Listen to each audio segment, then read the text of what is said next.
இந்த நாளிலும் உங்களோட இருப்பது எனக்கு ரொம்ப மகிழ்ச்சி. பல வருஷங்களுக்கு முன்பாக நான் இங்கே வந்திருக்கேன். பிரதர் அந்தோனி அவர்கள் சொன்னது வந்து என்னுடைய அருமையான நண்பர் அப்படின்னு சொல்லிட்டு 1983 நான் ரட்சிக்கப்பட்டேன். ஞானஸ்தானம் எடுத்து 1983 மார்ச்சில். அதுக்கு பின்பாக என்னுடைய உடன் பிறந்த சகோதரி ஒருத்தருக்கு வந்து பிரஸ்ட் கேன்சர். அவங்கள நான் பாண்டிச்சேரியில் கொண்டு வந்து ஜிப்மரில் அட்மிட் பண்ணோம். அந்த நாட்களில் வந்து நம்முடைய கிறிஸ்துவ ஐக்கிய சபைகள் வந்து சில இடங்களில் தான் இருந்தது, அதுவும் கொஞ்சம் கொஞ்சம் பேர் இருந்தாங்க. அப்பொழுது பாண்டிச்சேரியில் பாக்குமுடியான்பேட் அப்படிங்கிற இடத்துல ஒரு வீட்டு மாடியில் பட்டவு போட்டு கொஞ்சம் பேர் கூட்டியிருந்தாங்க. அந்த நாட்களில் என்னுடைய சகோதரியை கொண்டு வந்து அங்கே அட்மிட் பண்ணும்போது பிரபாகர் கூட அங்கே இல்லை, அவங்க வெளியிலேருந்து அப்பப்போ வருவாங்க. அப்போ இருந்த சகோதரர்கள் நிறைய பேர் இல்லை, பிரதர் அந்தோனி தான் இப்போதைக்கு இருக்காங்கன்னு நினைக்கிறேன். அவருடைய சகோதரர் ஐயாத்துறை, அவருடைய தம்பி வின்சென்ட்டு, அவருடைய சகோதரி மேரி, அவருடைய முழு குடும்பம் எனக்கு தெரியும். எப்படின்னா, என் சகோதரிக்கு வந்து அறுவை சிகிச்சை முடிஞ்சு அவங்களுக்கு தொடர் சிகிச்சைக்காக 1 மாதம் இங்கேயே தங்க வேண்டி இருந்தது. நாங்கள் எல்லாருமே என்னுடைய சகோதரியை பிரதர் வீட்டில், அண்ணன் வீட்டில் விட்டுட்டு நாங்கள் போயிட்டோம். அப்போ அந்தோனி பிரதருக்கெலாம் கல்யாணம் ஆகலை. அவங்களுடைய சகோதரி மேரி, அவங்கள நான் இன்றைக்கும் நன்றியோடு நினச்சி பார்க்குறேன். போன மாதம் பாண்டிச்சேரி போயிருந்தேன், அவங்கள பார்த்தேன். கல்யாணம் ஆகலை அவங்களுக்கு. இவர் கல்யாணம் ஆகலை, அவர் தம்பி வின்சென்ட்டு கல்யாணம் ஆகலை, சகோதரி மேரி கல்யாணம் ஆகலை. ஐயோத்தரப்பதற்கு மட்டும்தான் கல்யாணம் ஆகி அவங்க அந்த குவார்ட்டர்ஸில் இருந்தாங்க. அப்போ அந்த வீட்டில் விட்டுட்டு நாங்கள் எல்லாருமே போயிட்டோம். ரொம்ப அப்போல்லாம் ரொம்ப பழக்கம் கிடையாது ஆரம்பத்தில். ஆனால் அவங்க முழு பொறுப்பு எடுத்து என்னுடைய சகோதரி, அதாவது ஒரு கேன்சர் பேஷண்ட், அவங்களுடைய ட்ரெஸ் எல்லாம் துவைச்சு கொடுத்து, கல்யாணம் ஆகாத ஒரு சகோதரி, அவங்கள அப்படி பார்த்துக்கிட்டாங்க. அதனால் நான் என்றைக்குமே வந்து அந்த சகோதரியை நான் மறக்கவே மாட்டேன். ஏன்னா ஒரு பேஷண்ட்டாக இருக்கக்கூடியவங்கள முன்பின் தெரியாத அவங்கள அவ்வளோ அக்கறை எடுத்து பார்க்கணுன்னு அவசியம் கிடையாது. கடந்த மாதம் கூட நான் பார்க்கும்போது என்னுடைய அக்காவுடைய பிள்ளைகள் இருக்காங்க, அவங்களெல்லாம் அறிமுகப்படுத்தி வச்சேன். இவங்க தான் அவங்க அம்மாவை பார்த்தவங்க. அப்பொழுதே எனக்கு சகோதரர் அந்தோனி தெரியும். அதனால் அவர் சொல்கிறது போல் நாங்கள் ரொம்ப பிரதர்ஸுங்கிறத விட ரொம்ப ரொம்ப நெருக்கமான நண்பர்கள் அப்படின்னு தான் சொல்லணும். அதனால் அவருடைய அழைப்பின் பேரில் இங்கே வர்றது எனக்கு ரொம்ப சந்தோஷம். அவர் சொன்னதில் ஒரே ஒரு காரியம் என்னென்னா, நான் ஆர்சியிலேருந்து டேரெக்டாக சிஎம்சிக்கு வந்துட்டேன். அந்த பெண்டிகாஸ்டில் போய் வந்தேன், கேரிஸ்மெட்டிக் போல நல்ல சமாதான ஐக்கியத்தில் ஞானஸ்தானத்துக்கு வந்தேன். மற்ற எல்லா காரியமும் சகோதரர் சொன்னது 100% உண்மைதான். இங்கே உள்ள நிறைய பேர் எனக்கு தெரியாது, ஆனால் ஒரு சிலர் எனக்கு அறிமுகமானவங்க இருக்கிறீங்க. அவங்க எல்லாருக்கும் என்னுடைய வாழ்த்துக்களையும் நன்றியை தெரிவித்துக் கொள்கிறேன். உங்களை எல்லாரும் காலாய்வு திருச்சபையின் சார்பாக இப்போ நாங்கள் கான்ஃபரன்ஸ் நடத்த முடியலை, ஆனால் நீங்கள் எப்போ வேணாலும் வரலாம். இதே மாதிரி ஒரு இடம் மேலே ஒரு ஷெட்டும் கூட இருக்குது. நீங்கள் எப்போ விரும்பினாலும் யார் வேணாலும் உங்களை நான் வரவேற்கிறேன். என்னுடைய சாட்சி என்னன்னா, நான் வந்து மிகவும் சின்ன வயசுலேயே 4வது படிக்கும் பொழுது என்னுடைய அம்மா இறந்துட்டாங்க. நான் 8ஆம் வகுப்பு படிக்கும் பொழுது என்னுடைய அப்பா இறந்துட்டாங்க. என்னுடைய உடன் பிறந்தவர்களில் மொத்தம் 7 பேர், 7-8 பேர் நினைக்கிறேன். ஏன்னா எங்கள் அப்பா அம்மாவும் இல்லை. சின்ன வயசுலேயே என்னுடைய சகோதர 2 பேர் இறந்துட்டாங்க. 2 சகோதரிகள் மாத்திரம்தான் மிச்சம். அவங்களுக்கும் கல்யாணம் ஆயிடுச்சு. அப்போ 8ஆம் கிளாஸ் நான் படிக்கும்போது எங்கள் அப்பா இறந்த பொழுது அவங்க ஹார்ட் அட்டாக்ல இறந்துட்டாங்க. அப்பொழுது வந்து என்னுடைய 2 அக்காவும் கூட்டு குடும்பத்தில் இருந்தாங்க. அவங்களுக்கு கல்யாணம் ஆகி பிள்ளைகள்லாம் இருந்தாங்க. அந்த நாட்களில் தான் நான் வந்து கிட்டத்தட்ட ஒரு அனாதை போல தான். சாப்பாட்டுக்கு பிரச்சனை இல்லை. என்னுடைய மாமா அக்கா அவங்கெல்லாம் ஓரளவு வசதியாக தான் இருந்தாங்க. ஆனால் தனியாக என்னையை பொறுப்பெடுத்து தன் வீட்டில் ஏற்றுக்கொண்டு என்னையை படிக்க வைக்கவோ அல்லது என்னுடைய எதிர்காலத்தை திட்டமிடவோ அவங்களுக்கு யாருக்கும் முடியாது. அதனால் ஒரு நாள் இந்த அக்கா வீட்டில் இருப்பேன், எந்த வீட்டுக்கு போனாலும் சாப்பாடு கிடைக்கும், அதில் ஒன்றும் பிரச்சனை இல்லை. ஒரு அப்படி ஒரு ஒரு அனாதை போல். அனாதைன்னா அப்பா அம்மா இல்லாததுனால அது ஒரு இதுதான். நான் எதுக்காக சொல்ல வரேன்னா, இங்கே நீங்கள் ஒரு சிலர் அப்படி இருக்கலாம், அப்பா இல்லாமல் அம்மா இல்லாமல், அல்லது ஒருவேளை உங்கள் அப்பா இருந்தும் பொறுப்பற்றவர்களாக இருக்கலாம், போதுமான வருமானம் இல்லாமல் இருக்கலாம். தேவன் அந்த நாட்களில் அப்படி நான் இருந்தாலும் கூட என்னை கைவிடலை. அந்த நாட்களில் நான் பேனா எடுத்து எழுதுனா ஃபவுண்டைன் பேன் தான் எழுதி பார்க்கணுன்னா காட் இஸ் கிரேட் அப்படின்னு எழுதுனேன். என் வீட்டுக்கு முன்னாடி காட் இஸ் லவ் அப்படின்னு தான் வந்து அந்த இரும்பு கேட்லேயே பிடிச்சிருக்கிறேன். ஏன்னா அப்போ எனக்கு தேவனே தெரியாது, ஆனால் என்னை அறியாமலே நான் தேவன் பெரியவர், தேவன் அன்புள்ளவர் அப்படி தான் நான் எழுதுவேன். ஆனால் உண்மையிலே என் வாழ்க்கை அப்படி இல்லை. என் பேருக்கும் என்னுடைய வாழ்க்கைக்கும் சம்மந்தமே இல்லாமல் தான் நான் இருந்தேன். ஏன்னா தாய் தகப்பன் கிடையாது, கட்டுப்பாடு கிடையாது. ஒரு குறிப்பிட்ட வயசு வரும் பொழுது நான் சம்பாதிக்க ஆரம்பித்த நாட்களில் என்னுடைய நண்பர்களுடைய சவகாசத்தினால சிகரெட்டுக்கெல்லாம் பயங்கர அடிமையாயிட்டேன். செயின் ஸ்மோக்கர்னு சொல்லணும். படிக்க எடுத்தாலும் சரி, பாத்ரூம் போனாலும் சரி, கையில் சிகரெட் இருக்கும். அதே மாதிரி நண்பர்களோட சேர்ந்து ஊர் சுற்றுறது, சினிமாவுக்கு போகிறது, ட்ராமாக்கள், டாக்ஸி எடுத்துட்டுலாம் ட்ராமா பார்ப்போம் வகுப்புக்கு.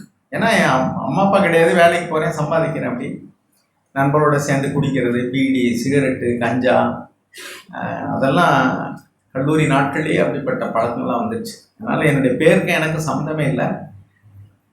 என்னுடைய திருமணமான புதுசில் என்னுடைய மாமனார் வீட்டில் உள்ளவங்க அவங்க ஆர்சி, அதனால் கொஞ்சம் வித்தியாசமான ஒரு தெய்வ பக்தி உள்ளவர்.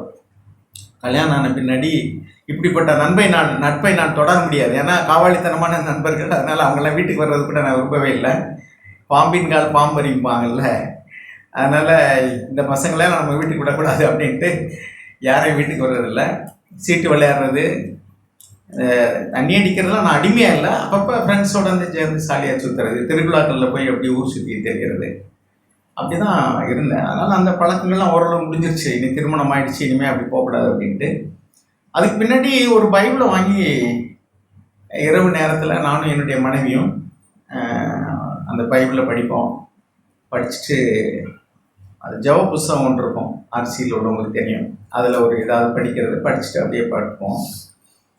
அப்படி இருந்த நாட்களில் தான் தேவன் வந்து சில வார்த்தைகளை படிக்கும் பொழுதெல்லாம் அங்கேயும் ஒரு வித்தியாசத்தை நான் பார்த்தேன். நம்ம வாழ்க்கைக்கும் அல்லது கத்தோலிக்க மார்க்கத்தில் நம்ம கடைப்பிடிக்கிற காரியங்களுக்கும் பைபிளுக்கும் வித்தியாசமாக இருக்குது. இப்போ ஞானஸ்தானம்னா இங்கே குழந்தை ஞானஸ்தானம் இருக்கும், இங்கே மனம் திரும்பி பாவம் மன்னிப்புக்கென்று விசுவாசித்து சீசராகி ஞானஸ்தானம் இருக்கணும்னு எழுதிச்சு.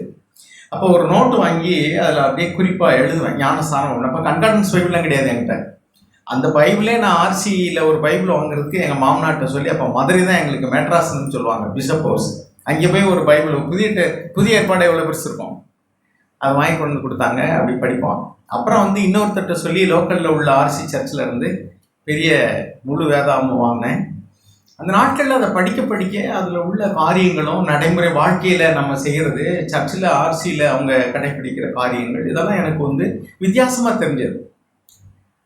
அப்போ ஒரு முடிவெடுத்தேன், உண்மையிலேயே வந்து தேவன் ஒருத்தர் இருந்தால் அந்த வார்த்தைக்கு முழுவதுமாக கீழ்ப்படிஞ்சு நடக்கணும், இல்லைன்னா சும்மா பயந்து கொஞ்சம் இப்படிலாம் இல்லாமல் முழுவதுமாக அந்த வாழ்க்கையை அனுபவிக்கணும் அப்படின்னு சொல்லிட்டு நான் ஆர்சியில் பிறந்ததுனால அல்லது கிறிஸ்தவனா பிறந்ததுனால நான் கிறிஸ்து தான் தெய்வம்னு சொல்கிறேன்.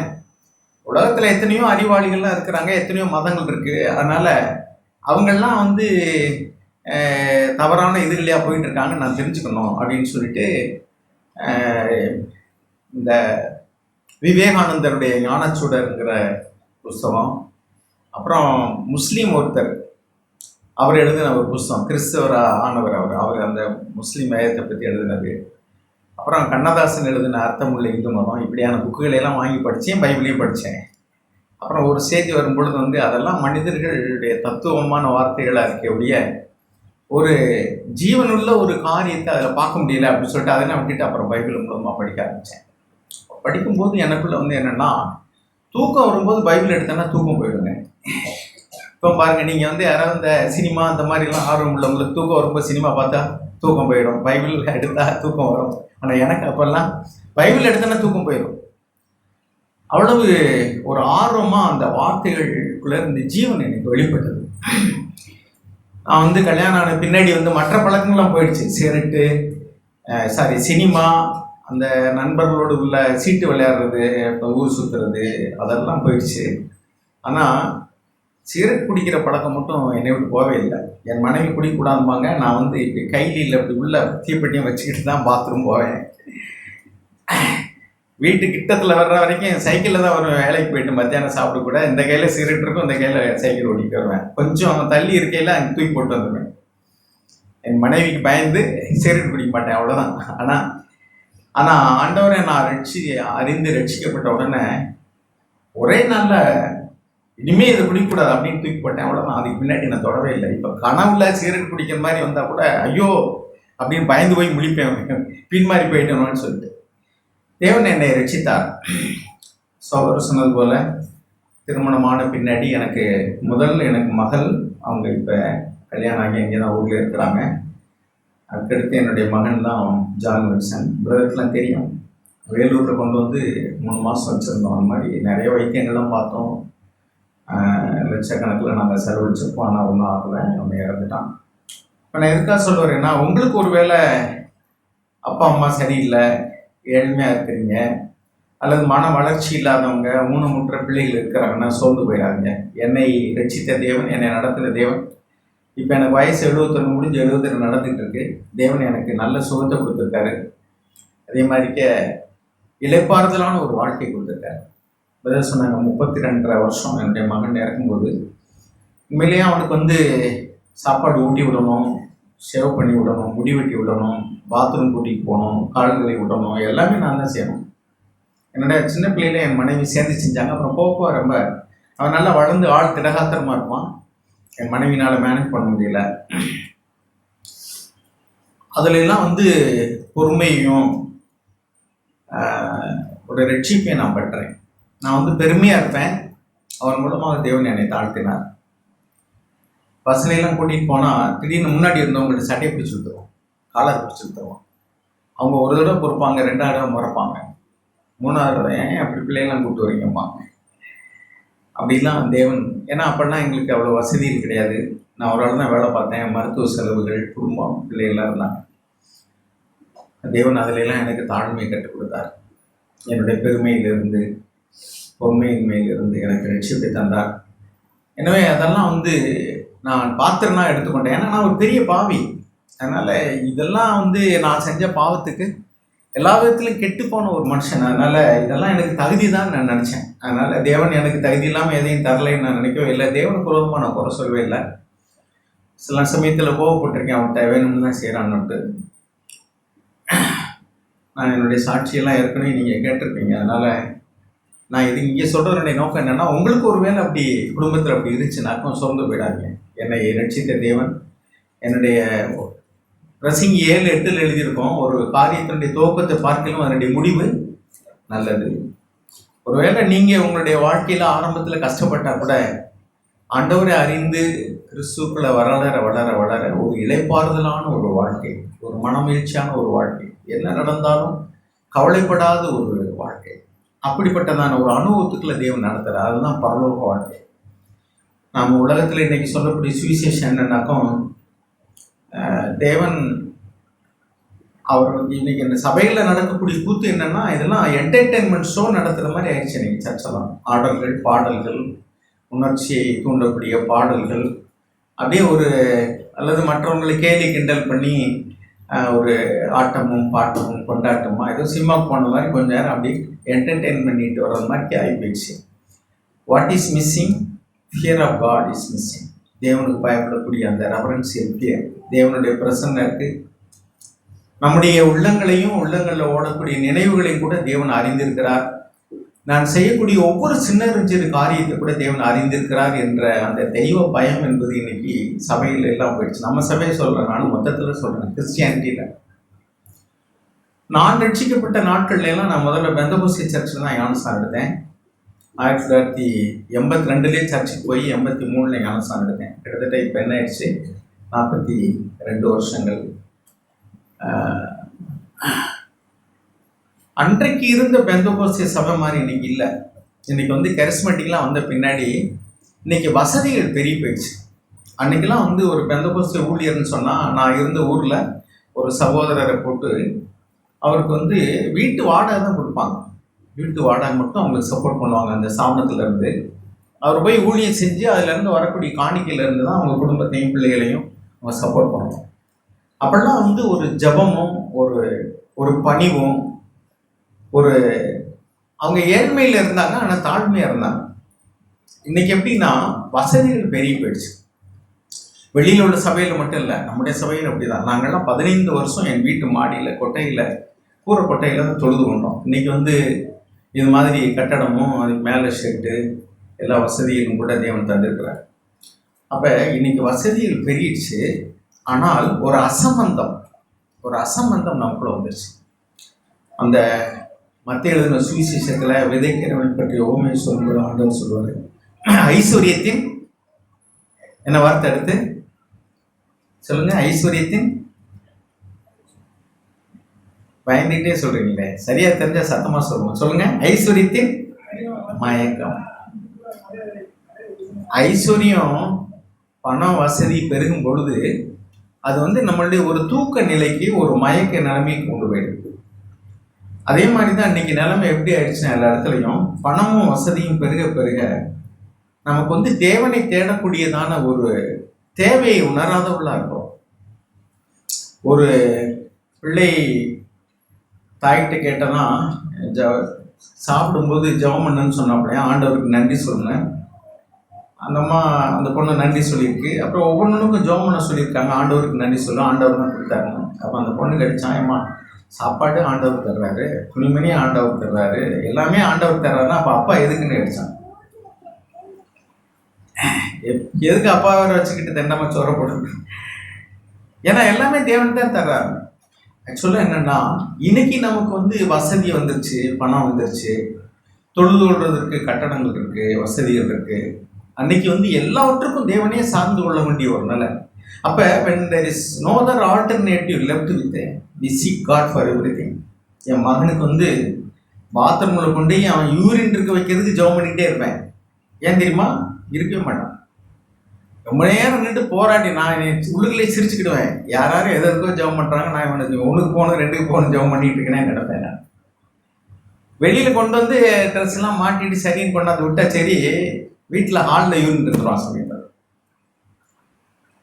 அப்படிப்பட்ட நிலைமை. பார்பர் ஷாப்பில் கூட்டிகிட்டு போய் முடி வெட்ட முடியாது, இருக்க மாட்டான். கொஞ்ச நேரம் இருப்பான், எந்திரிச்சு நடக்க ஆரம்பிச்சிடுவான்.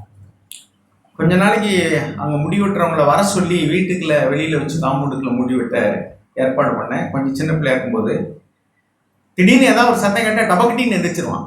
அவருக்கு தெரியாது அதெல்லாம் அவரை பார்த்துக்க வேண்டியது, இல்லாட்டிங்க அது அப்படி இருக்க வைக்க முடியாது. அதனால நான் பாத்ரூமில் கொண்டு கதவை பூட்டிட்டு டிஸ்ட்ராக்ஷன் இல்லாமல் அவனை வச்சுக்கிட்டு அங்கேயே தான் முடி வெட்டணும். அப்புறம் நான் முடி வெட்டெல்லாம் கற்றுக்கிட்டேன். நான் ஏன்னா வேற யாரை கூப்பிட்டு முடி வெட்ட முடியும். அதே மாதிரி ஷேவிங் பண்ணுறதுக்கு 32 வயசு, உடல் ரீதியாக எந்த குறையும் கிடையாது. அதனால் சேவ் பண்ணுறதுக்கு பிளேட் எடுத்து சேவ் பண்ணும்போது இப்படின்னு திரும்பினா போச்சு. ஸோ அப்போ ஒவ்வொன்றுக்கும் உள்ளுக்குள்ளே ஜாம் பண்ணிகிட்டே இருப்பேன், ஆண்டவரே உதவி செய்யுங்க. இப்படி ஒரு வாழ்க்கை வரும்பொழுது உங்களுக்கு எப்படி இருக்கும்? ஆனால் இன்றைக்கி என்னென்னா, உங்களுக்கு பணம் வேணுமா, உங்களுக்கு ஏதாவது ஒரு பொருள் வேணும்னா நம்மகிட்ட பணம் கம்மியாக இருக்கும்போது, ஆண்டவரே நான் இதை வாங்கலாமா, நீங்கள் எனக்கு உதவி செய்யுங்க அப்படின்னு ஜெபம் பண்ணுறோம். ஆனால் உங்களுக்கு பணம் இருந்துச்சுன்னா கண்ணில் கண்டதெல்லாம் வாங்கிடுறோம். இதெல்லாம் அது தேவையா தேவையில்லையா, அது கவர்ச்சியாக இருந்தால் வாங்கிடுவோம். பணம் இருக்குனாக்கும் அதே மாதிரி. அந்த காலங்களெல்லாம் நான் சின்ன பிள்ளையாக இருக்கும்போது எங்கள் ஊரில் எல்லாம் கிராமம் நான் வளர்ந்தது, ஒரு வாரத்துக்கு ஒரு தடவை சந்தை நடக்கும் அந்த ஊரில். அந்த சந்தையில் போய் காய்கறி பலசரக்குலாம் வாங்கிட்டு வருவாங்க. கிராமங்கள்லாம் இந்த மாதிரி இப்போ உள்ளது மாதிரியான பஸ் வசதி கிடையாது, இப்போ உள்ளது மாதிரி கடைகள் கிடையாது. இப்போல்லாம் ஒரு சின்ன கிராமம்னா கூட ஏதாவது ஒரு கடை இருக்குது. ஆனால் அப்போ இப்படி கிடையாது. அதனால ஒரு 4-5 கிலோமீட்டர் நடந்து போய் தான் அப்போ போய் சந்தையில் ஜாமான் வாங்கிட்டு வருவாங்க பெண்கள்லாம். அப்போ ஒரு காப்பிடி பொட்டுக்கடலை வாங்கிட்டு வருவாங்க, பொட்டுக்கடலையும் பொரியும். அதுதான் அந்த வாரப்பூரா தீனி. இல்லைன்னா அரிசியை பொரிச்சு கொடுப்பாங்க. கடையே இருக்காது, காசு இருந்தாலும் வாங்க முடியாது நீங்கள். ஆனால் இன்னைக்கு நிறைய வீடுகளுக்கு போனீங்கன்னாக்கும் பாதி தின்னுட்டு கேக்கு கிடக்கும். ஒரு வீடுகள்லையும் கேக்கு ஸ்வீட்டு, கடையில் விற்கிற எல்லா காரங்களும் ஸ்பெஷலான காரங்கள்லாம் பிள்ளைகள் தொட மாட்டேங்குது ஒன்றை. ஏன்னா பாதி தின்னுட்டு அப்படி போயிடும். ஏன்னா பணம் இருக்கிறது எல்லாம் வாங்கி சாப்பிட்றோம். அப்போ நான் என்ன சொல்ல வரேன்னா, இப்பொழுது நம்முடைய தேவைக்கு மிஞ்சி போதுமான அளவுக்கு நமக்கு நிறைய பேருக்கு, ஒரு சிலர் வேணால் இன்னும் கஷ்டப்படலாம், நிறைய பேருக்கு வசதி இருக்கிறதுனால நம்ம தேவனை தேடக்கூடிய அல்லது தேவனை சார்ந்து கொள்ளக்கூடியதான ஒரு வாழ்க்கை முறை இன்னைக்கு குறைஞ்சு வந்திருக்கு. அது மாதிரி சபையிலையும் தேவனை அவருடைய பிரசன்னத்தில் ஒரு பயபக்தியோடு தொழுது கொள்ளக்கூடிய நிலைமை மாறி இன்னைக்கு சபைகளில் பார்க்குறது என்னென்னா, கேலியும் கிண்டலும் ஆட்டமும் பாட்டமும் டான்ஸும். கிறிஸ்தவ பாடல்கள் ஆடியோவில் கேட்டிங்கன்னா ரொம்ப அருமையாக இருக்கும், ஆனால் வீடியோ பார்த்தீங்கன்னா கஷ்டமாக இருக்கு. ஏன்னா சினிமா நடிகர்லாம் தோற்று போயிட்டாங்க பாருங்க. அங்கே நடிக்கிறதுக்கு சான்ஸ்லாம் அவன் போய் ரொம்ப கஷ்டப்பட்டு தான் டைரக்டர் தயாரிப்பாளரை பார்த்து நடிகர்லாம் சான்ஸ் வாங்குவாங்கன்னு மீதியெல்லாம் பார்த்து கேட்டிருக்கேன். இப்போ அப்படி இல்லை. இப்போ உங்கள்கிட்ட செல்ஃபோன் இருந்தால் போதும், அல்லது படம் எடுக்கிற கேமரா இருந்தால் போதும், நீங்கள் வீட்டிலேயே ஆட்டம் எல்லாம் நடித்து அப்படியே விதவிதமான இடங்களையெல்லாம் வந்து சூஸ் பண்ணி அவங்க பின்னாடி ஒரு பாட்டை போட்டுக்க வேண்டியது, அவங்க போய் நடிக்க வேண்டியது. அங்கே வந்து என்ன, அங்கே டுவேட் பாடுவாங்க, இங்கே அதுக்கு பதிலாக கொஞ்சம் வித்தியாசமாக. நீங்கள் பாருங்கள் அவங்க எதை ஃபோக்கஸ் பண்ணுறாங்க. ஆடியோ சத்தத்தை கேட்டிங்கன்னா பாடல் வந்து தேவனை மகிமைப்படுத்த மாதிரி இருக்கும். ஆனால் வீடியோ பார்த்தீங்கன்னா அவங்கள விதவிதமான கோணங்களில் அவங்க லிப்ஸ்டிக் போட்டு ட்ரெஸ் உடுத்தி மாற்றி மாற்றி ஒரு பாட்டுக்கு, அந்த காலத்தில் சினிமா நான் பார்க்குற காலத்தில் பார்த்துருக்கேன், 5 நிமிஷம் ஓடுற பாட்டுக்கு வந்து ஒரு 10 ட்ரெஸ்ஸு மாற்றிடுவாங்க. 10 ஸ்பாட்டை சூஸ் பண்ணி திடீர்னு மலையில் ஆடுவாங்க, திடீர்னு பார்க்கில் ஆடுவாங்க, திடீர்னு ரோட்டில் ஓடுவாங்க. இன்னைக்கு இதெல்லாம் கிறிஸ்தவ பாடல்களை போட்டுட்டு இவங்க நடித்து படம் எடுத்து வீடியோவை போடுறாங்க. என்ன சொல்ல வரேன்னா, வார்த்தைகள் வந்து ஈசாக்கு கிட்ட போய் யாக்கோப்பும் ஏசாவும் போகும்போது அவர் சொல்லுவாரு, சத்தம் யாருடைய சத்தம்? யாக்கோப்புடைய சத்தம். ஆனா உடம்பு அவருக்கு கண்ணு தெரியல, தடை பார்த்தா ரோமம் இருக்கு. அதனால உடம்ப தடவி பார்த்தா ஈசாக்கு மாதிரி தெரியுது, ஆனால் சத்தம் யாக்கோப்புடையா இருக்கப்பேன். ரெண்டு வித்தியாசமா இருக்கு பார்த்தீங்களா? அதே மாதிரி தான் ஆடியோவை பார்த்தீங்கன்னா தேவனை மகிமைப்படுத்துற மாதிரி இருக்கு, ஆனால் வீடியோ பார்த்தீங்கன்னா முழுக்க முழுக்க அவங்கள மகிமைப்படுத்துறது தான். ஸோ இன்னைக்கு சபைகளோட நிலைமை அப்படி போயிடுச்சு. நான் இப்போ சொல்ல விரும்புறது என்னன்னா, தேவனுக்கு பயப்படுதல் அதுதான் உண்மையான தேவ பக்தி. இன்னைக்கு வந்து கிறிஸ்துவ பேர் வச்சிருக்கோமா, எந்த சபைக்கு போகிறோம், நம்ம வந்து சிஎஃப்சியில் இருக்கிறோமா சிஎஸ்சியில் இருக்கிறோமா அதெல்லாம் விட்டுருங்க. வேதம் என்ன சொல்லுங்கிற பார்ப்போம். அப்போஸ்தலர் நடவடிக்கைகள் 10வது அதிகாரம் 35வது வசனத்தை வாசிங்க. நான் வந்து ஏன் இவ்வளோ நேரம் எதையோ பேசிகிட்டு இருக்கேன்னு நினைக்காதீங்க. சிஎஃப்சியில் உள்ளவங்களுக்கு பிரசங்கமும் செய்திக்கெல்லாம் பஞ்சமே கிடையாது. நம்ம என்ன டாப்பிக்கில் உங்களுக்கு வந்து இப்போ ஏஐ தொழில்நுட்பத்தில் கேட்குறாங்கல்ல, ஒரு செய்தி கொடுக்கணும் அப்படின்னு நீங்கள் வந்து கேட்டிங்கன்னா அதுவே பிரசங்க குறிப்பெல்லாம் கொடுத்துரும். அப்படி ஆகி வச்சுப்பேன். யூடியூப்பில் ஏதாவது ஒரு செய்தி வேணும்னு போட்டிங்கன்னாக்கா அது யாருடைய செய்தி வேணாலும் கேட்கலாம். அன்றைக்கி அப்படி ஆயிடுச்சு. ஜாக்குடைய செய்தியில் 2000 செய்திக்கு மேலே இருக்குது. அதனால் நான் புதிய செய்தியை சொல்லணும்னு வரல. ஆதி முதல் சபையில் எப்படி இருந்துச்சு, என்ன இருக்கணுமோ அதை தான் சொல்ல வர்றேன். I don't want to Impress you. உங்களை வந்து புதுசாக ஏதாவது விளக்கம் கொடுத்து ஒரு செய்தியை சொல்லி உங்களை இம்ப்ரெஸ் பண்ணுறதுக்கு நான் வரல, அது எனக்கு தேவையில்லை. உண்மையாக நம்ம தேவ பக்தி உள்ளவங்க எதில் கவனம் செலுத்தணுங்கிறத ஃபோக்கஸ் பண்ண விரும்புகிறேன். பாருங்க என்ன வாசிங்க. அப்போஸ்தலர் நடவடிக்கைகள் 10:35. எந்த ஜனத்திலாயினும் அவருக்கு பயந்திருந்து நீதியை செய்கிறவன் எவனோ அவனே அவருக்கு உகந்தவன் என்று நிச்சயமாய் அறிந்திருக்கிறேன். பாருங்க, எந்த ஜனத்திலாயிலும் தேவனுக்கு பயந்து, பயம் அப்படின்னா தண்டிச்சிருவாங்க நரகத்தில் போட்டுருவாங்கங்கிற பயம் கிடையாது. ஒரு ரெஃபரன்சியல் ஃபியர், ஒரு மரியாதை கலந்த ஒரு பயம், ஒரு கனம் பண்ணுறது. இப்போ அந்தோனி சொன்னாங்க நண்பர்களாக பழகணுன்ட்டு. அவங்க வீட்டில் தங்கியிருந்தேன். ஏதாவது வேணுமானாட்ட ஒன்றுமே வேண்டியதில்லை, எல்லாமே இருக்குது, எண்ணத்தை கொடுக்க. ஏன்னா அவங்க முன்னக்கூடியே எல்லாம் பிளான் பண்ணி என்னென்ன வேணுமோ எல்லாம் அதே மாதிரி தான். அது வந்து பயம் கிடையாது. என்கிட்ட ப்ளீஸ் பண்ணி அவருக்கு ஒன்றும் வேண்டியதே இல்லை.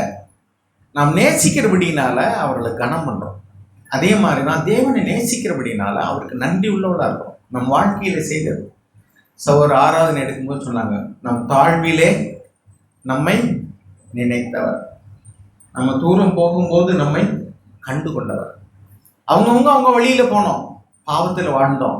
தேவன் இறக்கத்தினால நம்மை யார் மூலமாக தேடி வந்து இந்த பரிசுத்தவான்கள் மத்தியில் நமக்கு ஒரு இடத்தை கொடுத்து தேவன் வச்சிருக்கிறார். அப்போ இது நம்மளால் உண்டானதில்லை, தேவனுடைய இறக்கத்தினால நமக்கு உண்டான ஒரு காரியம். அப்போ தேவன் வந்து நம்ம மேலே எவ்வளோ ஒரு இறக்கமும் தயவும் பாராட்ட அப்படின்னால நாம் இந்த இடத்துல இருக்கிறோம், ஒரு இடைப்பாற்றலோடு கொடுக்குறோம். எனவே தேவனுக்கு ஒரு கனம் பண்ணுறது, அப்பா அம்மாவை கனம் பண்ணுறது அப்படின்னு என்ன அர்த்தம்? அவர்கள் நமக்காகப்பட்ட பாடுகள், பிரயாசங்கள். பாருங்க, இப்போ அந்தோனி பிரதர் இருக்காங்கன்னா, நாங்கள் எல்லாருமே ஆரம்பத்தில் கிறிஸ்துவ சர்ச்சுகளும் சரி, எங்களுடைய வாழ்க்கை முறையும் ரொம்ப ஏழ்மையான நிலைமையில தான் இருந்தோம். யதார்த்தமான ஏதோ ஒரு நடுநிலைமையில. ஆனா இன்னைக்கு ஒவ்வொருத்தரையும் தேவன் ஆசீர்வச்சிருக்கார். சபையில ஆசீர்வச்சிருக்கார், குடும்பங்களை ஆசீர்வச்சிருக்கார், பிள்ளைகளை ஆசீர்வச்சிருக்கிறார், அவங்களுக்கு நல்ல வாழ்க்கையை தேவன் கொடுத்திருக்கிறார். அப்ப அந்த பிள்ளைகள் அப்பா அம்மா கனம் பண்ணும்போது, நீங்க என்னை விட ரொம்ப படிச்சிருக்கீங்க, ரொம்ப வசதியா இருந்தீங்கன்னா இல்ல, அவங்க கஷ்டப்பட்டாலும் நம்மளை வளர்த்து உருவாக்கி ஆளாக்கி இவ்வளவுலாம் நம்மளுக்கு ஒரு நல்ல விசாலமான இடத்துக்கு கொண்டு வந்திருக்காங்களே அப்படிங்கிற ஒரு நன்றி உணர்வோடு கனம் பண்றது. அதே மாதிரிதான் தேவன் ஆண்டவரே, நாங்க எல்லாரும் எங்க வழியில போனோம், உங்களை நாங்க தேடவும் இல்லை, உங்களுடைய வழியை நாங்க அறியவும் இல்லை, நீங்க எங்களை தேடி வந்தீங்க, பரலோகத்திலிருந்து தேடி வந்தார். அது மட்டும் இல்ல, அவர் மூலமாக யார் மூலமாவது தேவன் நம்மை தேடி நம்மளை ரட்சித்து நம்மளை மீட்டு இப்படிப்பட்ட ஒரு நீதியின் பாதையில, ஒரு சமாதானத்தின் பாதையில, ஒரு இளைப்பாறுதலான ஒரு வாழ்க்கைக்கு நடத்தி இருக்கிறார். இன்னைக்கு உண்மையான கிறிஸ்துவ குடும்பங்கள்ல ஒரு சமாதானம் இருக்கு. என் வாழ்க்கையில பாக்குறேன், என்னுடைய மகளுடைய குடும்பம் இருக்காங்க, என்னுடைய மகனுடைய குடும்பம் இருக்காங்க, ஒரு சமாதானம் இருக்கு, ஒரு இணக்கமான நல்ல உறவு இருக்கு, ஒரு அந்யோன்யமான ஒரு ஐக்கியம், பிள்ளைகள் மூலமாக ஒரு சந்தோஷம்.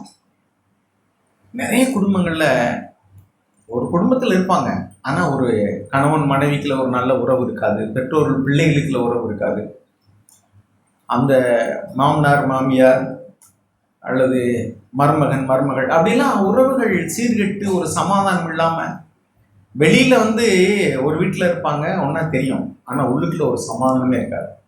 ஆனா தேவனை அறிந்த பிள்ளைகள், தேவனுக்கு பயப்படக்கூடிய பிள்ளைகள், ஒருவரோடு ஒரு இணக்கமான உறவு. நம்ம எல்லாரும் தவறா வரம்பெற்றவர்கள் கிடையாது, ஆனா உடனுக்குடன் நம்ம மனம் திரும்புறோம், மன்னிப்பு கேட்கிறோம், சரி பண்ணிக்கிறோம். அப்ப நமக்குள்ள ஒரு நல்ல ஒரு அன்பும் ஒரு அந்யோன்யமான ஐக்கியமும். அப்ப பாருங்க, என்னுடைய இந்த வயோதிக காலத்துல நான் இளைப்பாறுதலோடு கூட இருக்கிறேன், ஒரு சமாதானமா இருக்கிறேன். பிள்ளைகள் என்னிடத்துல நீங்க அதை செய்யல எதை செய்யலன்னு கேட்கறது கிடையாது, நானும் அவங்ககிட்ட நீங்க அதை செய்ய எதை செய்ய கொடுங்கன்னு கேட்கறது கிடையாது. ஒருவருடைய ஒரு பேர்ல ஒரு அன்பும் அவருடைய தேவைகளை குறித்ததான கரிசனையும் விசாரிக்கிறதும், இதெல்லாம் எங்கிருந்து வந்துச்சு? தேவன் தம்முடைய வார்த்தையின் மூலமாக, அவருடைய ஆவியின் மூலமாக அவருடைய ஜீவனை நமக்குள்ள தந்ததுனால, பிதாவும் குமாரனும் பரிசுத்த ஆவியானோர் ஒன்றா இருக்கிறது போல நம்ம ஒன்றா இருக்கோம். கொஞ்சம் கொஞ்சமா நம்முடைய உறவுகள் சீராகிறது, சின்ன சின்ன காரியங்களை தவறுனாலும் உடனே சரி பண்ணிக்கிறோம். அப்ப இந்த வாழ்க்கை எப்படி வந்தது அப்படின்னா, தேவனுக்கு பயப்படுகிறதுனால வரக்கூடிய, தேவனை கனம் பண்ணுகிறதுனால வரக்கூடிய ஒரு வாழ்க்கை. அதான் இங்க என்ன சொல்றாருன்னா, தேவனிடத்துல பட்சபாதமே கிடையாது. தேவனை நம்ம அறிந்து கொள்ள வேண்டிய முக்கியமான காரியம், there is no partiality in God. பேதுரு இதை குறித்து இங்கேயும் எழுதுறாரு, நிருபத்திலும் எழுதுறாரு. இங்க என்ன சொல்றாரு? பேதுரு தான் சொல்றாரு பாருங்க, அவர் தன் வாயை திறந்து சொல்றாரு 34வது வசனத்துல, 35ல, I most certainly understand now. நான் முழு நிச்சயமா இப்பொழுது ஒன்றை புரிந்து கொண்டிருக்கிறேன். அது என்ன? God is not one to show partiality. தேவன் பட்சபாதம் உள்ளவரே அல்ல. ஒண்ணு. இரண்டாவது என்ன? But in every nation, the man who fears him and does what is right is welcome to him. தேவனுக்கு பயந்து நீதியை செய்கிறவன். அப்ப தேவனுக்கு பயந்த மனுஷன் எப்படி இருப்பான்? தேவன் இருக்கிறது போல பட்சபாதம் இல்லாமலாம் இருப்பான். ஆம்பளை பிள்ளை பொம்பளை பிள்ளை, படிச்ச பிள்ளை படிக்காத பிள்ளை, சபையில ஏழை பணக்காரன், அல்லது ஏதோ ஒரு அடிப்படையில் படித்தவங்க படிக்காதவங்க, ஏழைங்க பணக்காரங்க, அல்லது ஜாதி வித்தியாசம் எதுவுமே இல்லாமல் there will be no partiality. எந்த அடிப்படையிலையும் ஃபேவரிட்டிசம் நிப்போட்டிசம் வாங்க, அதாவது வேண்டியவங்க வேண்டாதவங்க, தெரிஞ்சவங்க சொந்தக்காரங்க அப்படிலாம் கிடையாது. அப்போ தேவனுடைய சபையில் பரிசுத்தவான்கள் மத்தியில் தேவன் எப்படி இருக்கிறாரோ அப்படி இருக்கணும். அது மாதிரி ஒரு பட்சவாதமே இல்லை தேவனிடத்துல. அப்போ அவர் பார்க்குற குவாலிஃபிகேஷன் என்னன்னா, தேவனுக்கு பயந்து நீதியை செய்கிறவன் எவனோ அவன் தான் தேவ பக்தி உள்ளவன். இன்னைக்கு தேவ பக்தியின் வேஷம் இருக்கு. வெளியில் உள்ளவங்க ஏதாவது ஒரு அடையாளங்களை தெரிந்து கொள்கிறார்கள், தொப்பி வச்சுக்கிறாங்க, திரும்பி பூசிக்கிறாங்க, கொட்டையில் போட்டுக்கிறாங்க, காவி கூட உடுத்திக்கிறாங்க, அல்லது செருப்பு இல்லாமல் இருக்கிறாங்க, விரதம் இருக்கிறாங்க. அதெல்லாம் ஒரு சில வெளிப்படையான அடையாளங்கள் அவர்கள் தேவ பக்தி உள்ளவர்கள் என்று காட்டிக்கொள்வதற்கு. திருச்சிவையில் உள்ளவங்களே என்ன சொல்றாங்க? அவங்களுடைய லாங்குவேஜ் மாறுது. கிளிப்பிள்ளைகளுடைய லாங்குவேஜ் மாறிக்க, பிரைசலாட் அப்படிம்பாங்க, அல்லது அவங்களுடைய பெயர், கிறிஸ்தவ பெயர்கள், அதெல்லாம் தேவனுக்கு கிடையவே கிடையாது. தேவன் பைபிளை தூக்கிட்டு போறியா அல்லது வெறுங்கையா, அதெல்லாம் கிடையாது. தேவன் என்ன பார்க்குறாரு? இருதயத்தை பார்க்குறாரு. அங்கே தேவனுக்கு பயப்படக்கூடிய பயம் இருக்கிறதா? இந்த சிந்தனை வாழ்க்கையில அவனுடைய இருதயத்துல தெய்வ பயத்தோடு கூட அவர் நீதியை விரும்புகிறவனாகவும் பாவத்தை வெறுக்கிறவனாகவும் இருக்கிறானா என்பதைத்தான் தேவன் பார்க்கிறார். இப்ப உண்மையான தேவ பக்தி என்பது அடையாளங்களில் அல்ல, வெளிப்படையான அந்த அல்லேலூயா பிரைஸ் தி லார்ட் அல்லது சர்ச்சில் முன்னாடி வந்து அந்த இனிமையான பாடல்கள் இசைகள் அதெல்லாம் வேண்டாம்னு சொல்ல. உண்மையா தேவன் முதலாவது பார்க்கறது என்னன்னாக்கும், அவன் தேவனுக்கு பயப்படுகிறவனா, அவன் நீதியை செய்ய விரும்புகிறானா, அவன் அநீதியை வெறுக்கிறானா. எபிரேயர் 1:9 வாசிப்போம், நீதியை விரும்பி அக்கிரமத்தை வெறுத்து விட்டீர், ஆதலால் உம்முடைய தேவன் உம்முடைய சகோதரர்களை காட்டிலும் ஆனந்த தைலத்தினால் அபிஷேகித்தார், பரிசுத்த ஆவியினால் அபிஷேகித்தார். அப்ப நம்முடைய உள்ளான இருதயத்துல தேவனுக்கு பயப்படக்கூடிய மனுஷன் எந்த விதத்திலும் மனிதரிடத்துல பட்சபாதம் பார்க்க மாட்டான். எங்கள் வீட்டுக்கு ஒரு சகோதரி, என்னுடைய மனைவி விலையினமாக இருக்கிறதுனால வேலை செய்ய வருவாங்க. அவங்க வேற சர்ச்சுக்கு போகிறவங்க. அதுக்கு முன்னாடியும் பல பேர் இருந்தாங்க.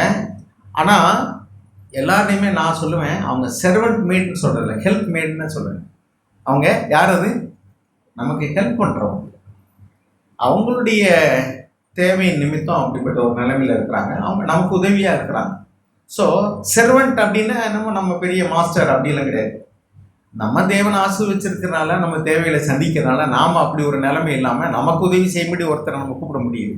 இல்லைன்னா நம்ம போய் வேலை செஞ்ச, எனக்கு எத்தனை பேர் வயோதிகர்கள் கூட ஏதாவது ஒரு வேலை செஞ்சு தான் பிழைக்க வேண்டிய நிலைமையில் இருக்கிறாங்க. தேவன் நம்மளை அப்படி வைக்கலைன்னு சொன்னால், அப்படி இருந்துச்சுன்னா கவலைப்பட வேண்டாம். உங்களுக்கு ஒன்று, தேவன் பலனை தருவார். பலன் இல்லை அப்படின்னா நமக்கு உதவிக்கு ஆளை தருவார். ஒன்று நம்ம வேலை செய்யணும்னா பலனை தருவார், இல்லைன்னா நம்ம பலவீனத்தில் உதவி செய்யும்படி பணத்தையோ ஆளையோ தருவார். அப்போ இது எல்லாத்துலேயும் வந்து கிவ் கிரெடிட் டு காட். எல்லாவற்றையும் தேவனே உமக்கு ஸ்தோத்திரம். அந்த சங்கீதம் 136 இந்த தடவை எடுத்த வசனத்தை நான் படிச்சு பார்த்தேன். அது யார் எழுதுனான்னு தெரியல, நான் யூஸ்ன்னு போட்டிருக்கு. ஆனால் அவர் ஒவ்வொன்றா சொல்லி நன்றி சொல்றாரு பாருங்க. உங்களுடைய தயவுக்கு நன்றி, தாழ்மையில எங்களை நினைச்சிங்களே உங்களுக்கு நன்றி. அப்போ நன்றி உள்ளவங்க, தேவனுக்கு பயப்படுகிறவர்கள் நன்றி உள்ளவங்களா இருப்பாங்க. தேவனே நீர் இதை செய்தீர். அப்போ தேவனுக்கு பயந்து நீதியை செய்கிறவர்கள் அவர்கள் தான் தேவனுக்கு ஏற்புடையவர்கள். கிறிஸ்தவர்கள் என்று சொல்லிக்கொண்டு அல்லது சிஎம்சி சர்ச்சுக்கு வரேன்னு சொல்லிட்டு நாம் வந்து தேவனுக்கு பயப்படாமலும் நீதியை செய்யாமலும் இருந்தால், அவருக்கு வந்து இந்த சர்ச்சுக்கு போகிறீங்களா, அந்த சர்ச்சுக்கு போகிறீங்களா, அல்லது அவங்க வந்து கொர்நேலியு கிட்ட தான் இந்த வார்த்தையை சொல்றதா இருக்கு. கொர்நேலியு வீட்டில் கொர்நேலியு இந்த தேவனுக்கு பயந்த மனுஷன், ஆனால் இவர் தான் தேவன் என்று அவன் அறியவில்லை. தேவனுக்கு பயந்தவன், தேர் இஸ் ஒன் காட் அப்படிதான் அவன் நினைச்சான். ஆனால் அவனுடைய மனசாட்சியில நீதியை செய்கிறவனாக இருந்தார். அப்போ வயதில் என்ன சொல்றாரு, ஒன்றை நிச்சயமா அறிஞ்சிருக்கிறேன், தேவனிடத்துல பட்சபாதமே இல்லை. தேவனுக்கு பயந்து நீதியை செய்கிறவன் எவனோ அவனே தேவனுக்கு ஏற்புடையவன். இப்போ நிருபத்தில் எழுதுறாரு பாருங்க, 1 பேதுரு 1வது அதிகாரம் 17வது வசனம். 1 பேதுரு 1:17. அன்றியும் பட்சபாதம் இல்லாமல் அவர்களுடைய கிரியின்படி நியாயம் இருக்கிறவரை நீங்கள் பிதாவாக தொழுது கொண்டு வருகிறபடியால் இங்கே பரதேசிகளாய் சஞ்சரிக்கும் அளவும் பயத்தோடே நடந்து கொள்ளுங்கள். அப்ப என்ன சொல்றாரு பாருங்க, இங்கே நீங்க இந்த பூமியில ஒரு பரதேசிகளை போல செஞ்சுக்கிறீங்க. பரதேசினா என்ன அர்த்தம்னாக்கும், அரதேசினா தேசமே இல்லாதவன், பரதேசினா பரந்த தேசத்துல இன்னைக்கு ஒரு ஊர்ல இருப்பார், நாளைக்கு ஒரு ஊர்ல இருப்பார். இதுதான் என் வீடு, இதான் ஊருன்னு சொல்ல முடியாம இருக்கிறவங்கள தான் பரதேசிமோ. பரந்த தேசத்துல எங்கும் சுற்றி தருவார் அவர், சொந்த வீடு நாடுன்னு கிடையாது.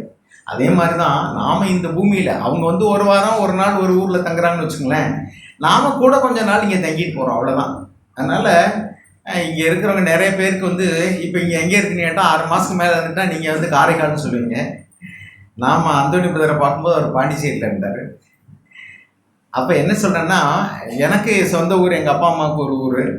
இப்ப நான் காளையார்குடிங்கிறேன். இந்த இடம் வந்து இது உங்களுக்கு சொந்த இடமானேட்டா நீங்க ஆமாம்பீங்க. இது ஒரு 50 வருஷத்துக்கு முன்னாடி வேற ஒருத்தர் எனக்கு சொந்தம் பாரு. அதுக்கு முன்னாடி 50 வருஷம் போனீங்கன்னா அவங்க அப்பா தாத்தா பாட்டன் எத்தனையோ பேர் இருக்கு, ஏன்ட்டு இருப்பாங்க. இது என்னுடையன்னு சொன்னவங்கலாம் போய் சேர்ந்தாங்க. இப்பொழுது நம்மளுடையன்னு சொல்லிட்டு இருக்கோம். நீ கொஞ்ச நாள் கழிச்சு ஒரு வேலை இன்னொரு இடத்த நீங்க வாங்கிட்டு பெரிய இடமா இந்த இடத்த வித்துட்டு போனாலும் போகலாம். பெங்களூர்ல அப்படிதான் செஞ்சுட்டாங்க. அதனால என்னன்னா, இந்த பூமியில வந்து இது வீடு, இது காடு, இது எனக்கு சொந்தம் அப்படின்னு சொல்றதுக்குலாம் ஒண்ணுமே இல்லை. இங்கே வீடென்றும் நாடென்றும் இல்லை. அதனாலதான் பேதுரு சொல்றாரு, இங்க பரதேசி மாதிரி சஞ்சரிக்கிறப்பா, இங்க வந்து இது வீடு எனக்கு சொந்தம், இந்த நாடு எனக்கு சொந்தம், இந்த இடம் எனக்கு சொந்தம்னா நீ சொல்ல வேண்டாம். எல்லாம் தேவனுக்கு சொந்தம்.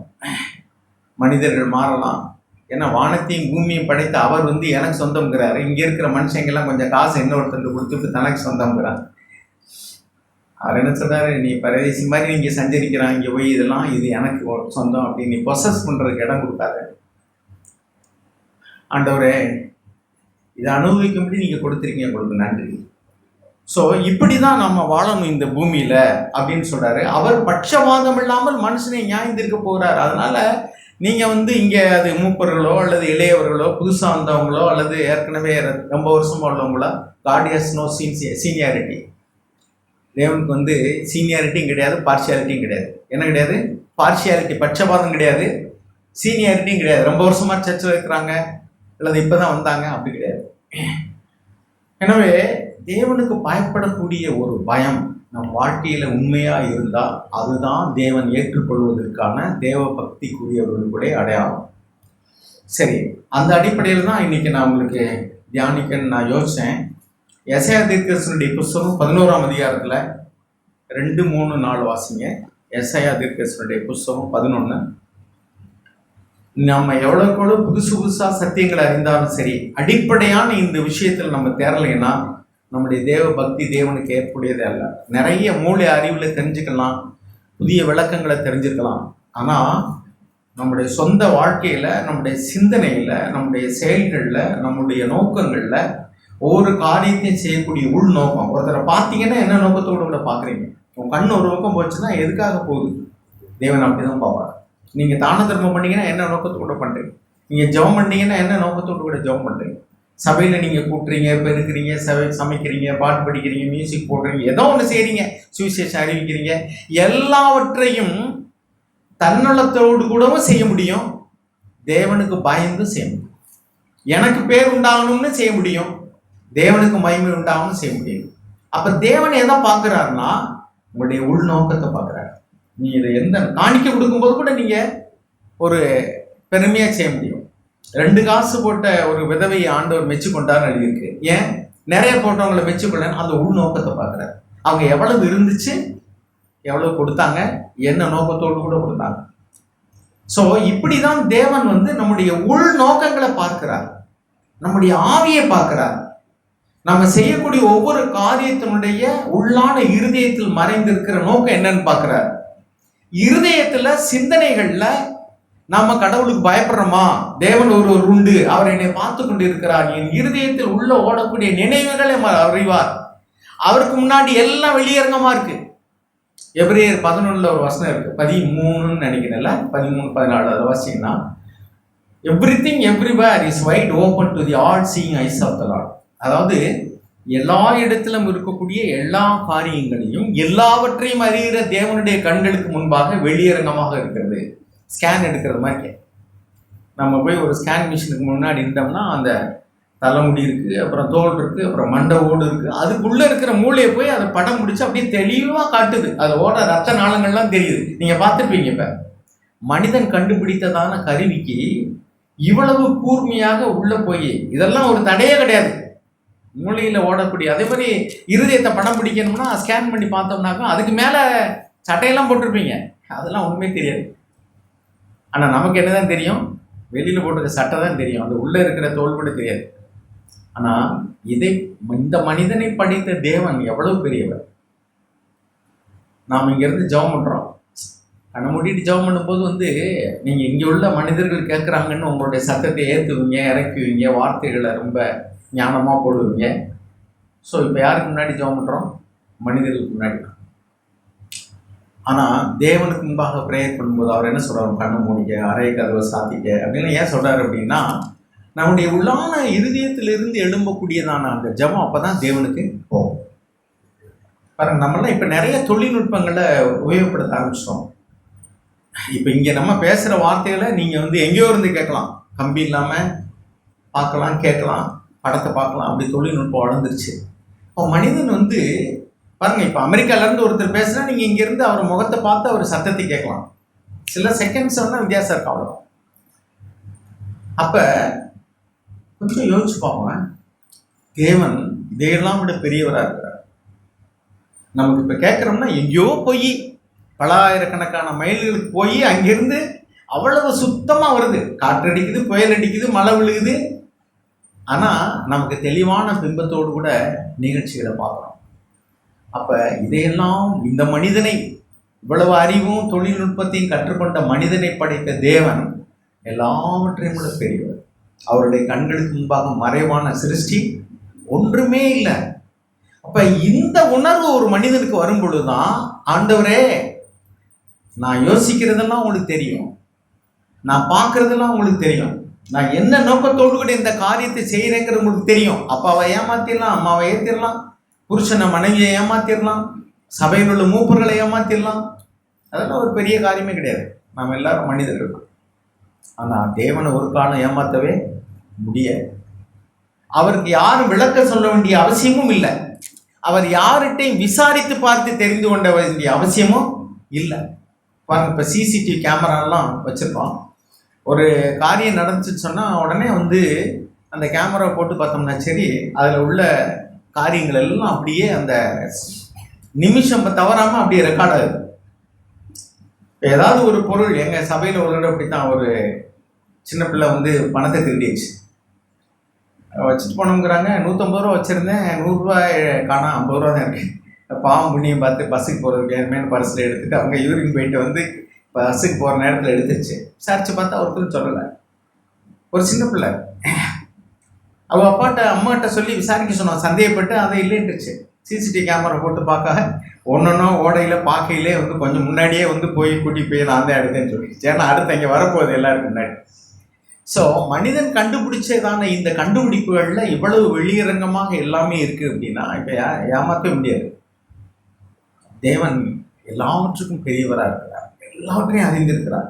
அவருடைய கண்களுக்கு முன்பாக மறைவானது ஒன்றுமே இல்லை. தேவ பக்தியே கூட வேஷமா இருக்கும்னு எழுதியிருக்கு. 2 தீமோத்தேயு 3 நல்ல எழுதியிருக்கு. தேவ பக்தியின் வேஷத்தை தரித்து அதன் பலனை மறுதலித்துள்ளார். அப்ப தேவ பக்தியிலேயே நம்ம வேஷம் போட முடியும். தேவன் எல்லாவற்றையும் அறிந்திருக்கிறார். இந்த ஞானம் நமக்கு வரும் பொழுதுதான், இந்த புத்தி நமக்கு தெளியும் பொழுதுதான் நாம தேவனுக்கு பயப்படுதலே ஞானத்தின் ஆரம்பம்னு சொல்றோம். அப்ப மனுஷனுக்கு பயப்படக்கூடிய பயம் இருக்கிறவங்க வெளியரங்கமான கிரிகளில் கவனம் செலுத்துவாங்க. ஆனா தேவனுக்கு பயப்படுகிறவர்கள் உள்நந்தரங்கமான சிந்தனை குறித்து கவனமா இருப்பாங்க. ஏன்னா தேவன் இருதயத்தை பார்க்கிறார். இங்க பாருங்க, ஏசாயா தீர்க்கதரிசியினுடைய புஸ்தகம் 11வது அதிகாரத்துல 2-3-4 வசனத்தை வாசிங்க.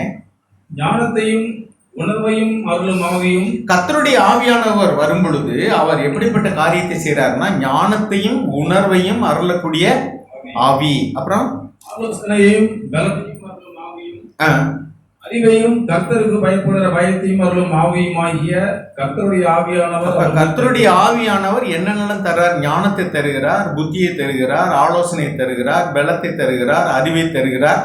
கர்த்தருக்கு பயப்படக்கூடிய பயத்தையும் அந்த ஆவியானவரே நமக்குள்ள தருகிறார் அப்படின்னு சொல்லிட்டு அடுத்த வசனம் எப்படி ஆரம்பிக்குது பாருங்க. கர்த்தருக்கு பயப்படுதல் அவருக்கு உகந்த வாசனையா இருக்கும். அப்ப கர்த்தருக்கு பயப்படுதல் அது எல்லாத்துலயும் அடுத்து என்ன வருது? அடுத்து கர்த்தருக்கு பயப்படுதல மட்டும் மறுபடியும் ரிப்பீட் ஆகுது, திரும்ப வருது. என்ன இருக்கு? அது அவருக்கு உகந்த வாசனையா. அருமையானவர்களே, அந்த தேவ பக்தியின் நறுமணம், உண்மையா தேவனுக்கு பயப்படக்கூடிய பயம் நமக்குள்ள இருந்துச்சுன்னு சொன்னா நிச்சயமாக தேவன் அதை பார்க்கிறார். அது அவருக்கு ரொம்ப ஒரு சென்ட் வாசனை எப்படி இருக்கும்? ஒரு பேட்ஸ்மேன் விலகி ஓட பார்ப்போம். ஒரு நறுமணம், நல்ல வாசனை திரவியங்கள் பூசுறவங்க அப்படி தூரத்தில் போனால் கூட அது ரொம்ப ஒரு மகிழ்ச்சியான அனுபவமாக அவங்க பக்கத்தில் வர மாட்டாங்களான்னு கூட. நல்ல மலர்கள் நல்ல வாசனை தருதுன்னு சொன்னால் அதில் பக்கத்தில் போய் மோந்து பார்க்கணும் கூட நினைப்போம். ஏன்னா அது ப்ளீஸிங்காக இருக்கு. அதே மாதிரி தான் கர்த்தருக்கு பயப்படக்கூடிய பயம் தேவனுக்கு எப்படி இருக்கும்? அது சுகந்த வாசனை அப்படின்னா இட் இஸ் வெல் ப்ளீஸிங். அதான் இங்கே எழுதியிருக்கு.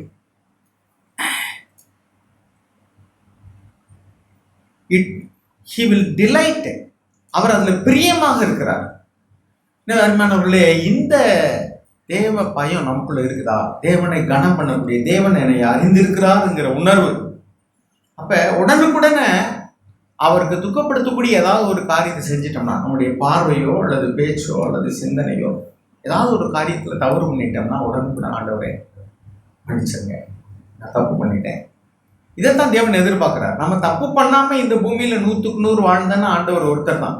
நம்ம எல்லாரும் பாவம் செய்து ஏகமாய் கெட்டு போனா நீதிமான் ஒருவனும் இல்லை, ஒருவனாயும் இல்லை அப்படின்னு தான் ரோமர்கள் நிருபத்துல 3வது அதிகாரத்துல வாசிக்கிறோம்.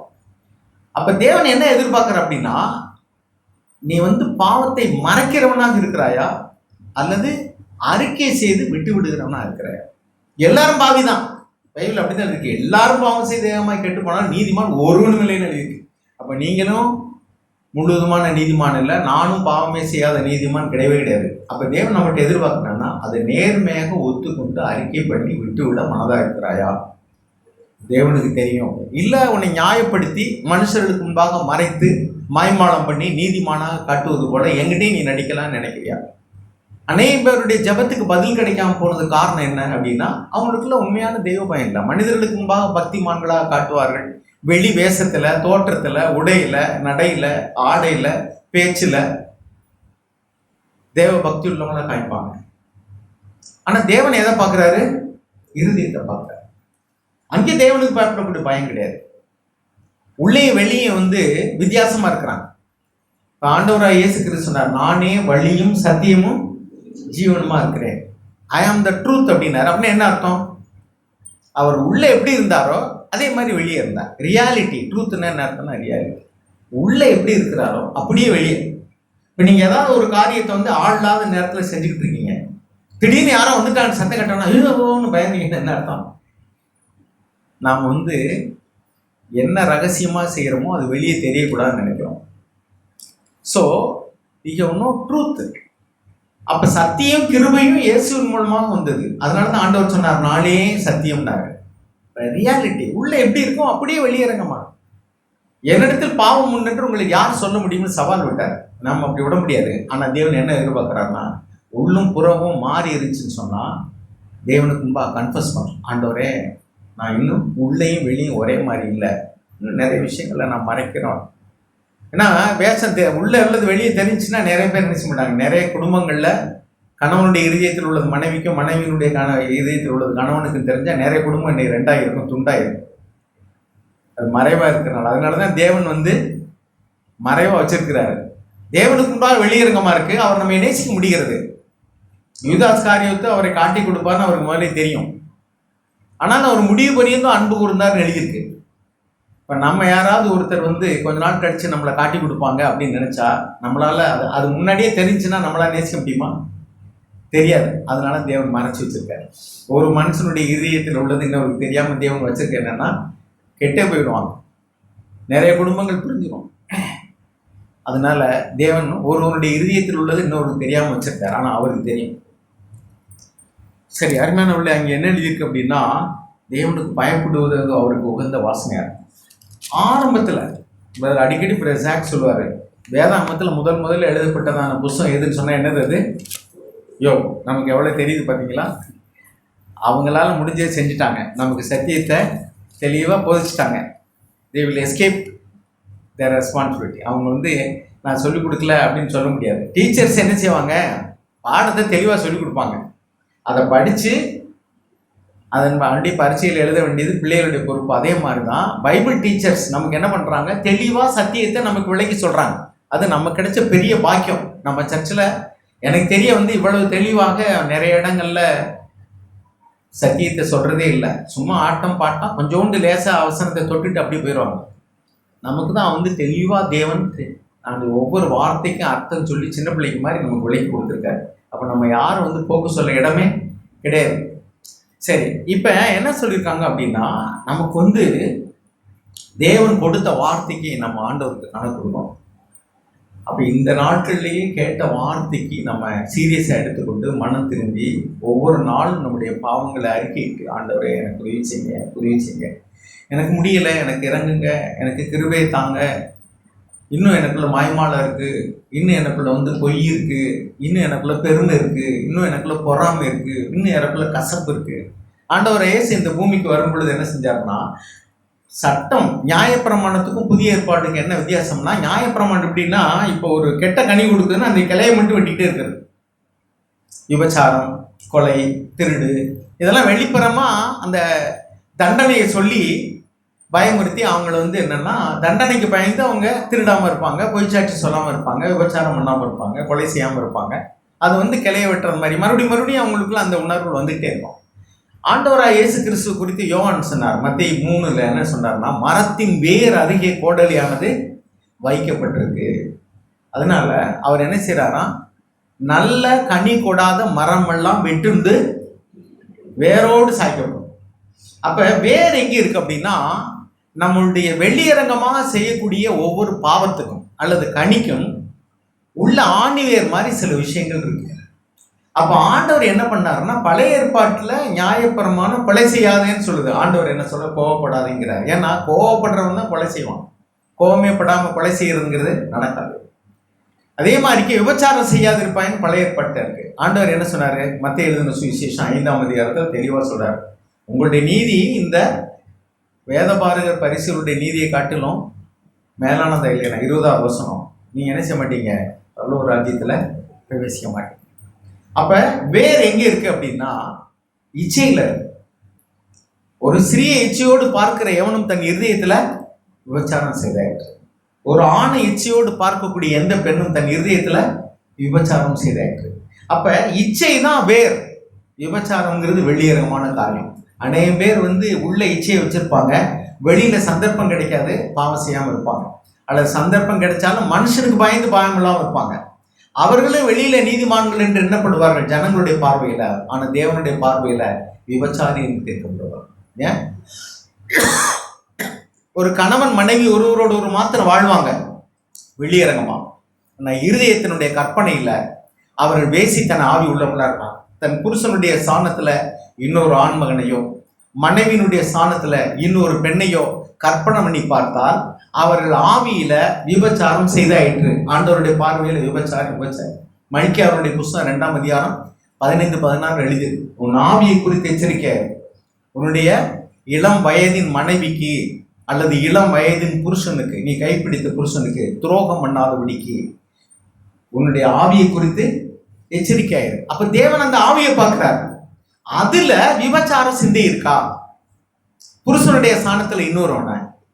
அல்லது பாருங்க, இன்னைக்கு நிறைய நடிகர்கள் நடிகைகள்லாம் அவர்கள் வந்து ரசிகர்கள் ரசிக்கிறாங்க, அதுக்கு கௌரவமான பேர். எங்க ஊர்ல ஒருத்தர் சென்னையில போய் ஹோட்டல்ல போய் வந்து மெனு கேட்டாராம். அவர் வந்து புதுசு புதுசா பேர் ஏதான்னு பார்த்துருக்காரு. ஒருத்தர் ராகி மால்ட்டுன்னு போட்டுருந்துருக்கு, இதை கொண்டுட்டு வாயான்ருக்கேன். கொண்டு வந்து வச்சா கேப்பை போடுங்க, என்ன கேப்பக்குள்ள கொண்டு வந்திருக்கேன், நீங்க ராகி மாட்டு தானே கேட்டீங்க, ராகி மாட்டுன்னு கேப்பக்குள்ளா, டீசெண்டான பேர். அதே மாதிரிதான் அன்னைக்கு வேசித்தன விபச்சார ஆவிக்கு உலகத்தில் உள்ளதான பேர் என்ன தெரியுமா, ஃபேன்சி நேம்ஸ், ரசிகர்கள். இவங்க எல்லாரும் வந்து அவளை இச்சையோடு பார்த்துட்டு வந்து என்ன சொல்லிக்கிறாங்க, நாங்க வேசிகள் விபச்சாரிகள் சொல்றது போல ரசிகர்னு சொல்லிக்கிறாங்க. அதே மாதிரி அந்த பெண்கள் எல்லாம் வந்து பார்த்தீங்கன்னா, இன்னைக்கு ஒரு நடிகன் வந்தாங்கன்னா பெரும் கூட்டம், அதில் பொம்பளையெல்லாம் வருது, பிள்ளைகளை தூக்கிட்டு வருது. என்னன்னு கேட்டா, நீதிபதியில சொல்றாங்க, எங்க கர்ப்பஸ்திரீகளும் பிள்ளைகளை வச்சிருக்கவங்களும் உங்க கூட்டத்துக்கு வரக்கூடாதுன்னு சொல்லப்படாதா அப்படின்னு. என்ன நிலைமை ஆகி போச்சு பாருங்க. வயிற்றுல இன்னொரு பிள்ளை இருக்கு, அதுக்குள்ள சொந்தக்காரன் அவன் வீட்டில் இருக்கிறேன், அங்கே பார்க்க வேண்டியதானே. தெருவில் வந்து வயிற்றுல பிள்ளையை சுமந்துக்கிட்டு ஒருத்தனை பார்க்க வர்றான். நம்மளையெல்லாம் தேவன் அதுக்கு விடுதலை ஆக்கியிருக்காரா இல்லையா? ஆக்கியிருந்தா பாக்கியவான்கள். நீங்கள் இங்கே உட்காந்துட்டு அந்த ஆவி இல்லாமல் இருக்கலாம். அந்த மாதிரியான ஒரு சுத்தமான ஆவி இல்லாமல் வேசித்தன ஆவி இருக்க முடியும். நான் ஒரு சர்ச்சுக்கு போயிருந்தேன். சர்ச்சில் முன்னாடி இருந்து ஒரு பையன் பாட்டு படித்தான். வேற ஒரு சர்ச்சுக்கு, நிறைய சர்ச்சுக்கு போகிறேன், அந்த ஒரு சர்ச்சில் அந்த பின்னாடி வந்து ஒரு நாள் அந்த இதில் அந்த குரூப்பில் என்னையும் சேர்த்து விட்டுருந்தாங்க. அதில் பார்த்தேன், அந்த பையன் ஃபோட்டோவோட வந்து அந்த டிஸ்பிளேல இருந்தது, ஸ்டேட்டஸில்.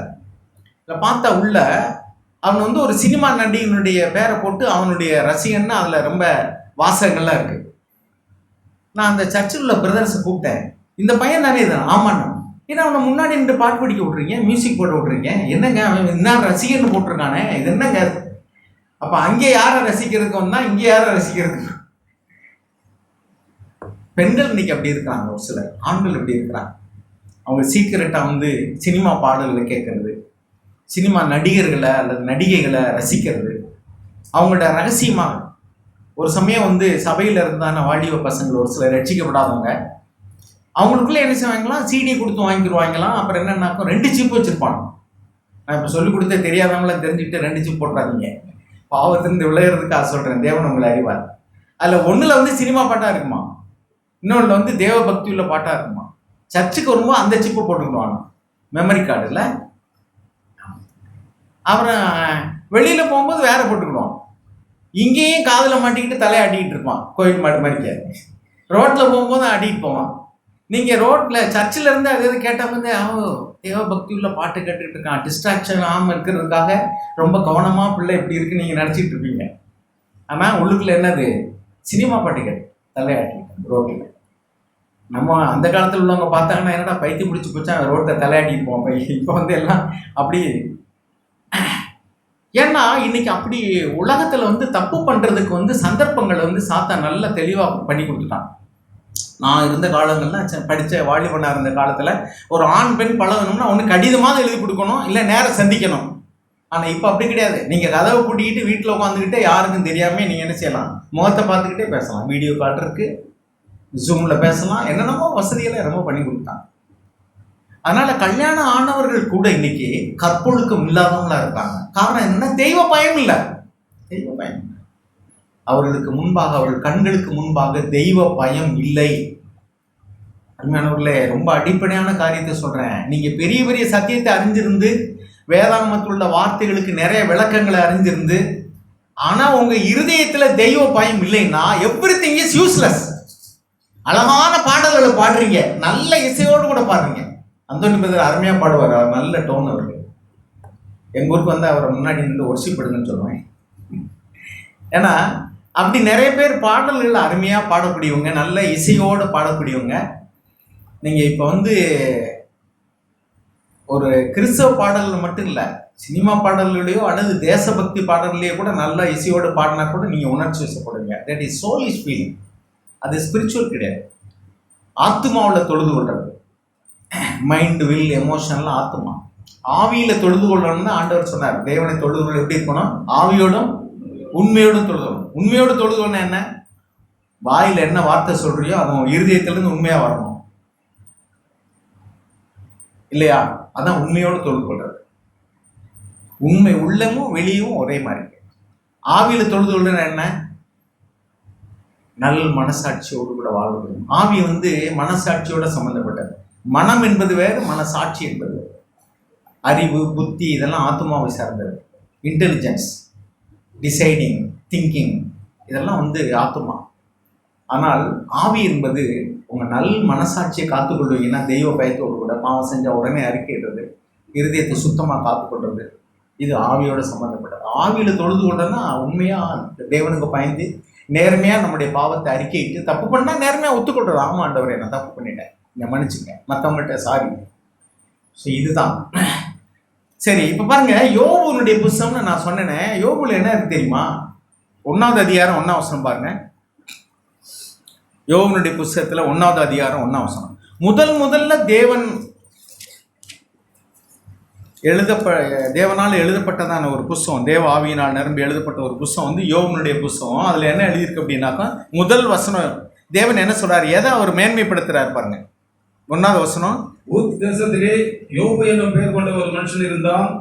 அந்த மனுஷன் உத்தமனும் சன்மார்க்கனும் தேவனுக்கு பயந்து பொல்லாப்புக்கு விலகுவனுமாய் இருந்தான். பார்த்தீங்களா, அந்த குறித்து தேவன் என்ன சொல்றாரு, ஊத்து தேசம். தேவன் பார்க்குறாரு, அங்கேருந்து பல தேசங்கள் இருக்கு, அதில் ஒரு தேசத்தை பார்க்குறாரு, ஊத்து தேசம். ஓகே, அப்புறம் இன்னொரு மனுஷன், அவன் பேர் என்ன, யோபு.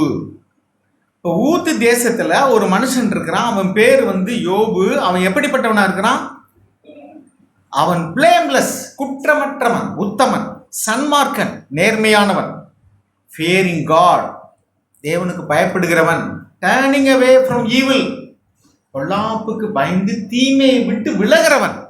அப்ப தேவனுக்கு பயப்படுகிறவனா என்ன அர்த்தம், அவன் பட்சபாதம் இல்லாமனா இருப்பான், அவன் இருதயத்தில் சுத்தம் உள்ளவனாக இருப்பான், அவன் தீமையை விட்டு பாவத்தை விட்டு விலகுகிறவனாக இருப்பான். பாவத்துக்கு விலகி ஓடக்கூடியது, பாவம் செய்யாமலே வாழணுங்கிற நோக்கம் உள்ளவனாக இருப்பான். நீங்க பாவம் செய்யாம வாழ்றீங்களா இல்லையான்னு கேட்கலாம், அந்த நோக்கம் இருக்குதா? What is your inward longing, உள்ளான விருப்பம், வாஞ்சை என்ன? நான் குற்றமற்றவனா இருக்கணும், நான் பரிசுத்தமா வாழணும், நீதியா வாழணும். அப்படின்னா பாவம் செஞ்சுட்டாலும் உடனே எழுந்து அறிக்கையிட்டு நம்ம மனம் திரும்புவோம். அதுக்கடுத்து பாருங்க, இந்த மனுஷனுடைய வாழ்க்கையை குறித்து பார்க்கும்போது ஆச்சரியமா இருக்கும். புதிய ஏற்பாட்டின் காலத்துல வாழக்கூடியவங்க கூட இன்னைக்கு நிறைய பேர் இப்படிப்பட்ட காரியம் இல்லை. பழைய ஏற்பாட்டின் காலத்துல வாழ்ந்த அந்த மனுஷனுக்கு அவ்வளவு ஒரு தேவனுக்கு பயப்படக்கூடிய ஆவி இருந்திருக்கு பாருங்க. நோவாய் குறித்து அப்படிதான் இருந்திருக்கு. he was blameless அப்படின்னு அவனை தேவன் தெரிந்து கொண்டார். அவருடைய கண்கள் அப்படி பூமியெங்கும் பார்த்துக்கிட்டே இருக்கு.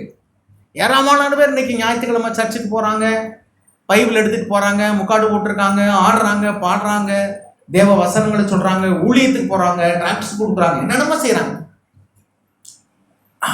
ஆனா ஊழியக்காரன்னு சொல்லிட்டு பொருளாசி உள்ளவங்களா இருக்கிறாங்க, பந்தா பண்றவங்களா இருக்கிறாங்க, சபைக்கு வர்ற ஆண் பெண்களே பாடி இச்சையில் விழுந்து போறாங்க. அவர் தேவன் எல்லாத்தையும் பார்த்துட்டு தான் இருக்கிறார். அவர் மௌனமா இருக்கிறதுனால தேவன் எல்லாவற்றையும் அங்கீகரிச்சிட்டாருன்னு அவசியம் கிடையாது, அர்த்தம் கிடையாது. தேவன் நம்மை ஆசீர்வதித்து இருக்கிறதுனால அங்கீகரிச்சிட்டாருன்னு அர்த்தம் கிடையாது. சாலமோனை தேவன் ஆசீர்வதித்தார். ஒருவேளை சொல்ல போனா உலக பிரகாரமான ஆசீர்வாதங்கள் ஆவிக்குரிய வாழ்க்கைக்கு இடையூறா தான் வந்திருக்கு. அதுதான் நான் சொன்னேன், ஐஸ்வர்யத்தின் மயக்கம்.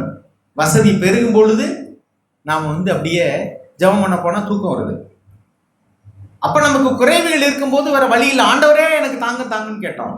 இன்னைக்கு நிறைவான ஆசீர்வாதத்தை தேவன் தந்த பின்னாடி தேவன் வேண்டும் என்ற உணர்வு இல்லை. நான் சொன்னது மாதிரி, அப்பா எதுக்கு தேவன், எதுக்கு சபைக்கு போகணும், எதுக்கு ஆண்டவரை தேடணும், அப்படி இல்லை. இங்க பாருங்க 31ஆம் அதிகாரத்துல நான் சில வசனங்கள் வாசிக்காது, முழுவதும் படிச்சு பாருங்க, உங்களுக்கு ரொம்ப பக்தி விருத்திக்கு ஏதுவா இருக்கும். அதுல என்ன எழுதியிருக்கு பாருங்க. 1வது வசனம், என் கண்களோட உடன்படிக்கை பண்ணின நான் ஒரு கன்னிகையின் மேல் நினைவா இருப்பது எப்படி? அப்பொழுது உன்னதங்களிலிருந்து தேவன் அளிக்கும் பங்கும் உன்னதத்திலிருந்து சர்வ என் கண்களோட உடன்படிக்கை பண்ணின நான். யார் நீ எப்போ உடன்படிக்கை பண்ண? இப்பதான் கண்களின் நிச்சயம் குறித்து ஆண்டவர் சொல்றார். நான் சொன்னேன் இஸ் லைடிங் ஆக்ஸ் அட் த ரூட்னு. பாருங்க, ஒரு பகைமை உணர்வுக்கு காரணம் என்ன? பைபிள் எழுதியிருக்கு, கசப்பின் வேர். எபிரேயர் 12 எழுதியிருக்கு, கசப்பின் வேர் முளைத்தெலும்பி கலக்கம் உண்டாகிறதுனால் அநேகர் தீட்டுப்படாதபடி கசப்பு வேர். இன்னொரு இடத்துல எழுதியிருக்கு 1 தீமோத்தேயு 6 பண ஆசை எல்லா தீமைக்கும் வேர். கொள்ளையடிக்கிறவன், கொலை செய்யறவன், திருடுறவன், பிட் பாக்கெட் அடிக்கிறவன், லஞ்சம் வாங்குறவன், அவனுடைய வேர் எங்க இருக்கு? பொருள் ஆசை தான் அதுக்கு வேறு. பொருள் ஆசை எல்லா தீமைக்கும் வேர். அதே மாதிரி பாலிய இச்சை, அது விபச்சாரத்துக்கு ஆணி வேர். அதே மாதிரிதான் சுயநலம், என்னுடைய கௌரவம், என்னுடைய பேர், என்னுடைய வசதி, எனக்கு இன்பமா இருக்கு, எனக்கு லாபம் இருக்கா, எனக்கு என்ன லாபம், எனக்கு ஒரு பேர் கிடைக்குமா, புகழ் கிடைக்குமா, இப்படி சுய மையம் கொண்ட வாழ்க்கை, அதுதான் அநேக பாவங்களுக்கு வேறு.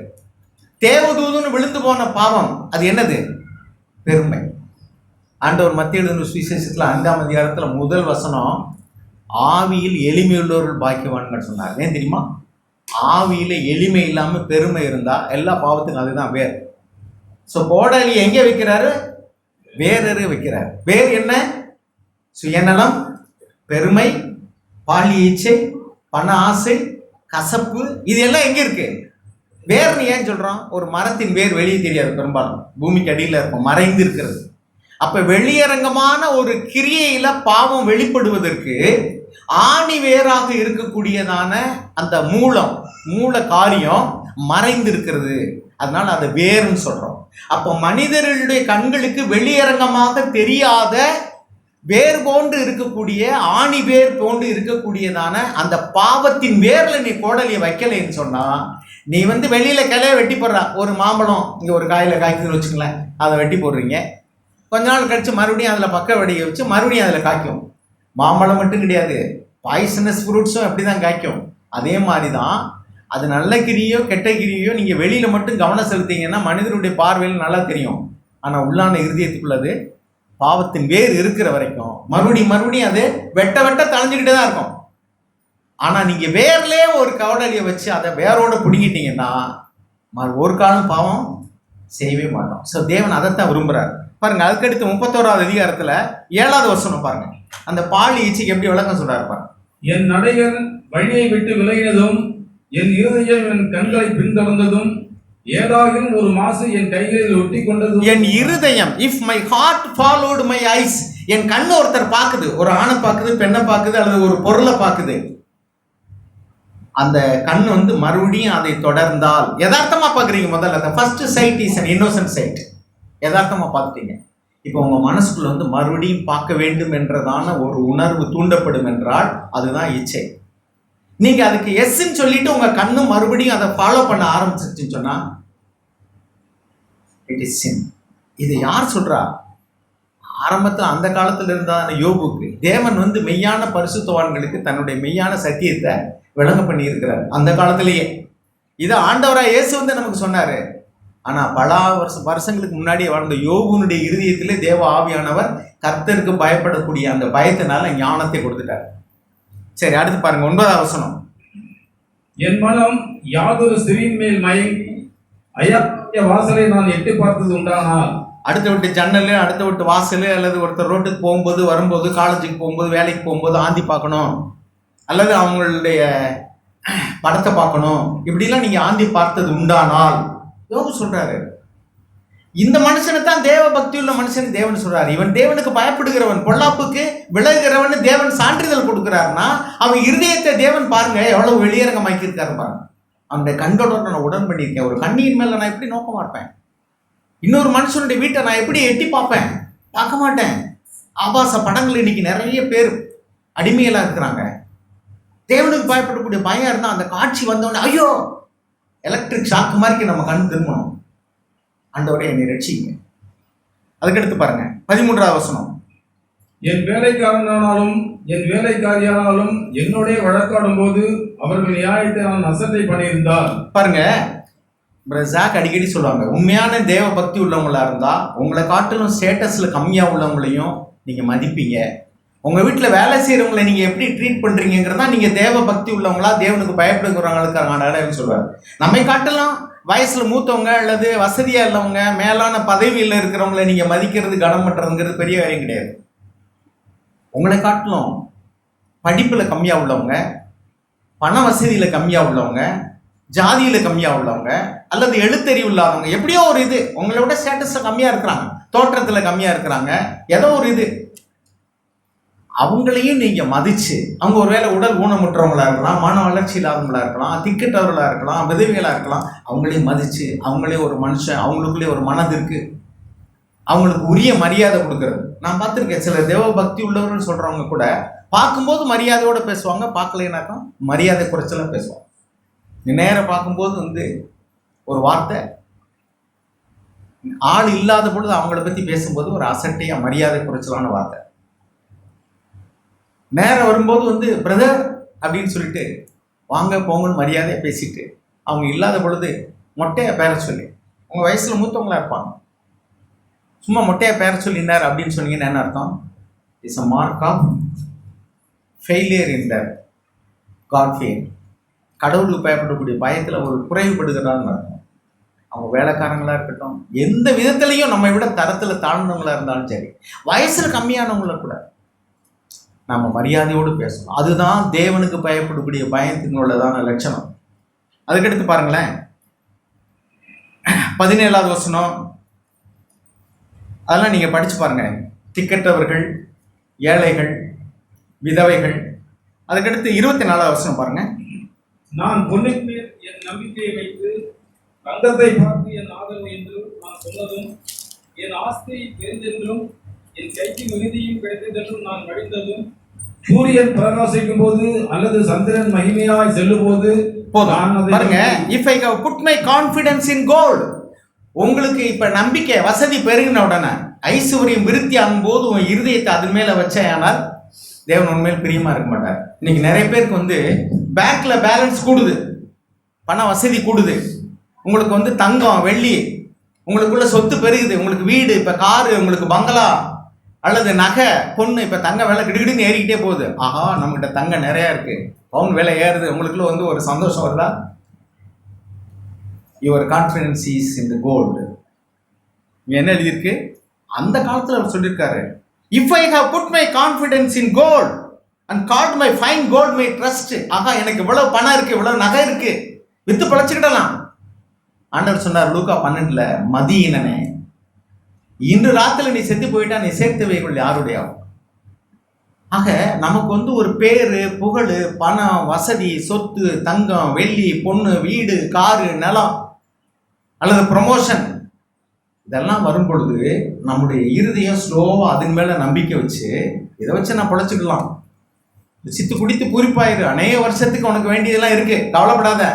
அப்போ உன் நம்பிக்கை நீ இப்போ வந்து தேவன் பேரில் வைக்கல, உன் நம்பிக்கை யார் பேரில் இருக்கு? அது மேலே. திடீர்னு அதுக்கு ஒரு அழிவு வந்துச்சுன்னா ஐயோ நான் என்ன செய்ய போகிறேன்? ஒரு பூமி அதிர்ச்சி வருது, ஒரு வெள்ளம் வருது, வீட்டுக்குள்ள எல்லாம் பணம் கட்டுக்கட்டாக இருக்கு, கையிலே கட்டிட்டு ஐயா போட்டில் கொண்டுட்டு போய் அங்கே வரிசையில் நிற்பார் சோறு வாங்கிட்டீங்கிறது. கொரோனா பீரியட் நடந்தது, வெள்ளத்தில் நடந்தது. தேவன் அதை செய்ய வேண்டியிருக்கு. எதுக்கு இயற்கை சீரழிவுகள் வர வேண்டியிருக்கு? அப்பதான் மனுஷனுக்கு வந்து மரணம் இல்லைன்னா இந்த மனுஷன் பூமியில நியாயமே இருக்காது. அது இருந்துமே இன்னும் மனுஷன் வந்து பயப்படாம இருக்கிறான். ஏன்னா இப்படி இயற்கை சீரழிவுகள் மரணம் இல்லைன்னா கண்டிப்பா வந்து இங்க வந்து எல்லாமே நரகமா தான் மாறி இருக்கும். இயற்கை சீரழிவு வந்து இதெல்லாம் ஒன்றுத்துக்கும் உதவாது அப்படிங்கிற நிலைமை இருக்கும் பொழுதே எப்படி இருக்குன்னு சொன்னா பாருங்க. இதெல்லாம் எதுக்கு சொல்ல வரேன்னா, நம்முடைய நம்பிக்கையை ஒரு காலம் வந்து பணத்தின் மேலேயோ நகையின் மேலமோ சொத்தின் மேலே வச்சிடவே கூடாது. அப்படி இருந்தால் நாம் தேவனுக்கு பயப்படுகிறவர்கள் அல்ல. நமக்கு ஒரு இலைப்பாறுதலான வாழ்க்கை இருக்காது. அதுக்கு சேதம் வரும்பொழுது அது போயிடும். வேலை இருக்கும்போது எல்லாரும் நம்மளை பார்த்து ஐயோ சார் சார்பாங்க.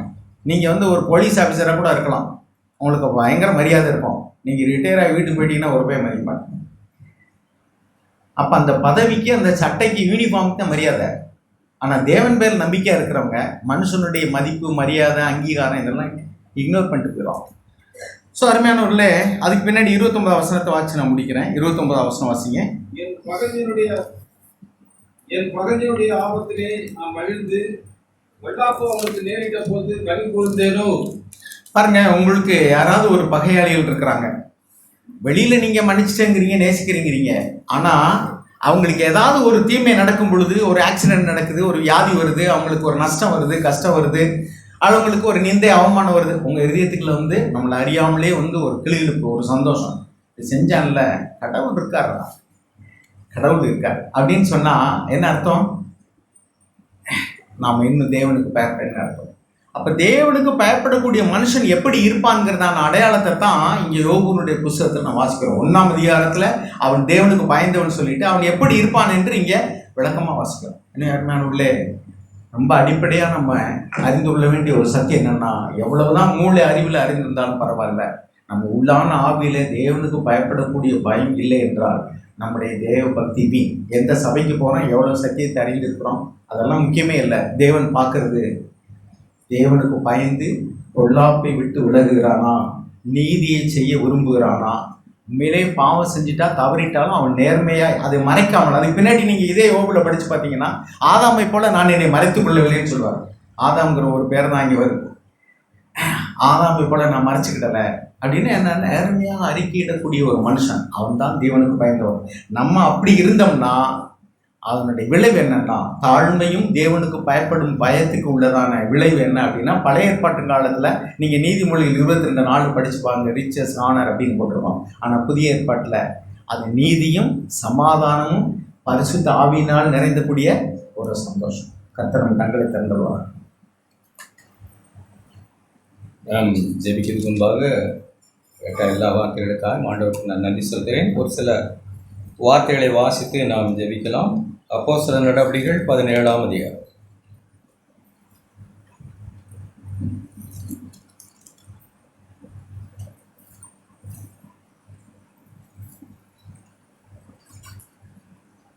முப்பதாம் வசனம். அறியாமை உள்ள காலங்களை தேவன் காணாதவர் போல இருந்தார். இப்பொழுதோ மனம் திரும்ப வேண்டும் என்று எங்கும் உள்ள மனுஷருக்கும் கட்டளையிடுகிறார். அடுத்த வசனம், மேலும் ஒரு நாளை குறித்திருக்கிறார், அதிலே அவர் தாம் நியமித்த மனுஷனை கொண்டு பூலோகத்தை நியாயமாய் நியாயந்திருப்பார். அந்த மனுஷனை மரித்தோரிலிருந்து எழுப்பினதுனாலே அது நிச்சயத்தை எல்லாருக்கும் விளங்க பண்ணினார் என்றார். எத்தனையோ காரியங்களை, அவசியமான காரியங்களை, ஒருவேளை நாம் அலட்சியமாக இருந்த காரியங்களை குறித்து ஆண்டவர் நம்மோட பேசியிருக்கிறார். அறியாமல் உள்ள காலங்களாய் நமக்கு இருந்தால் தேவனும் அதை காணாதது போலதான் இதுவரையாக இருந்திருக்கிறார்.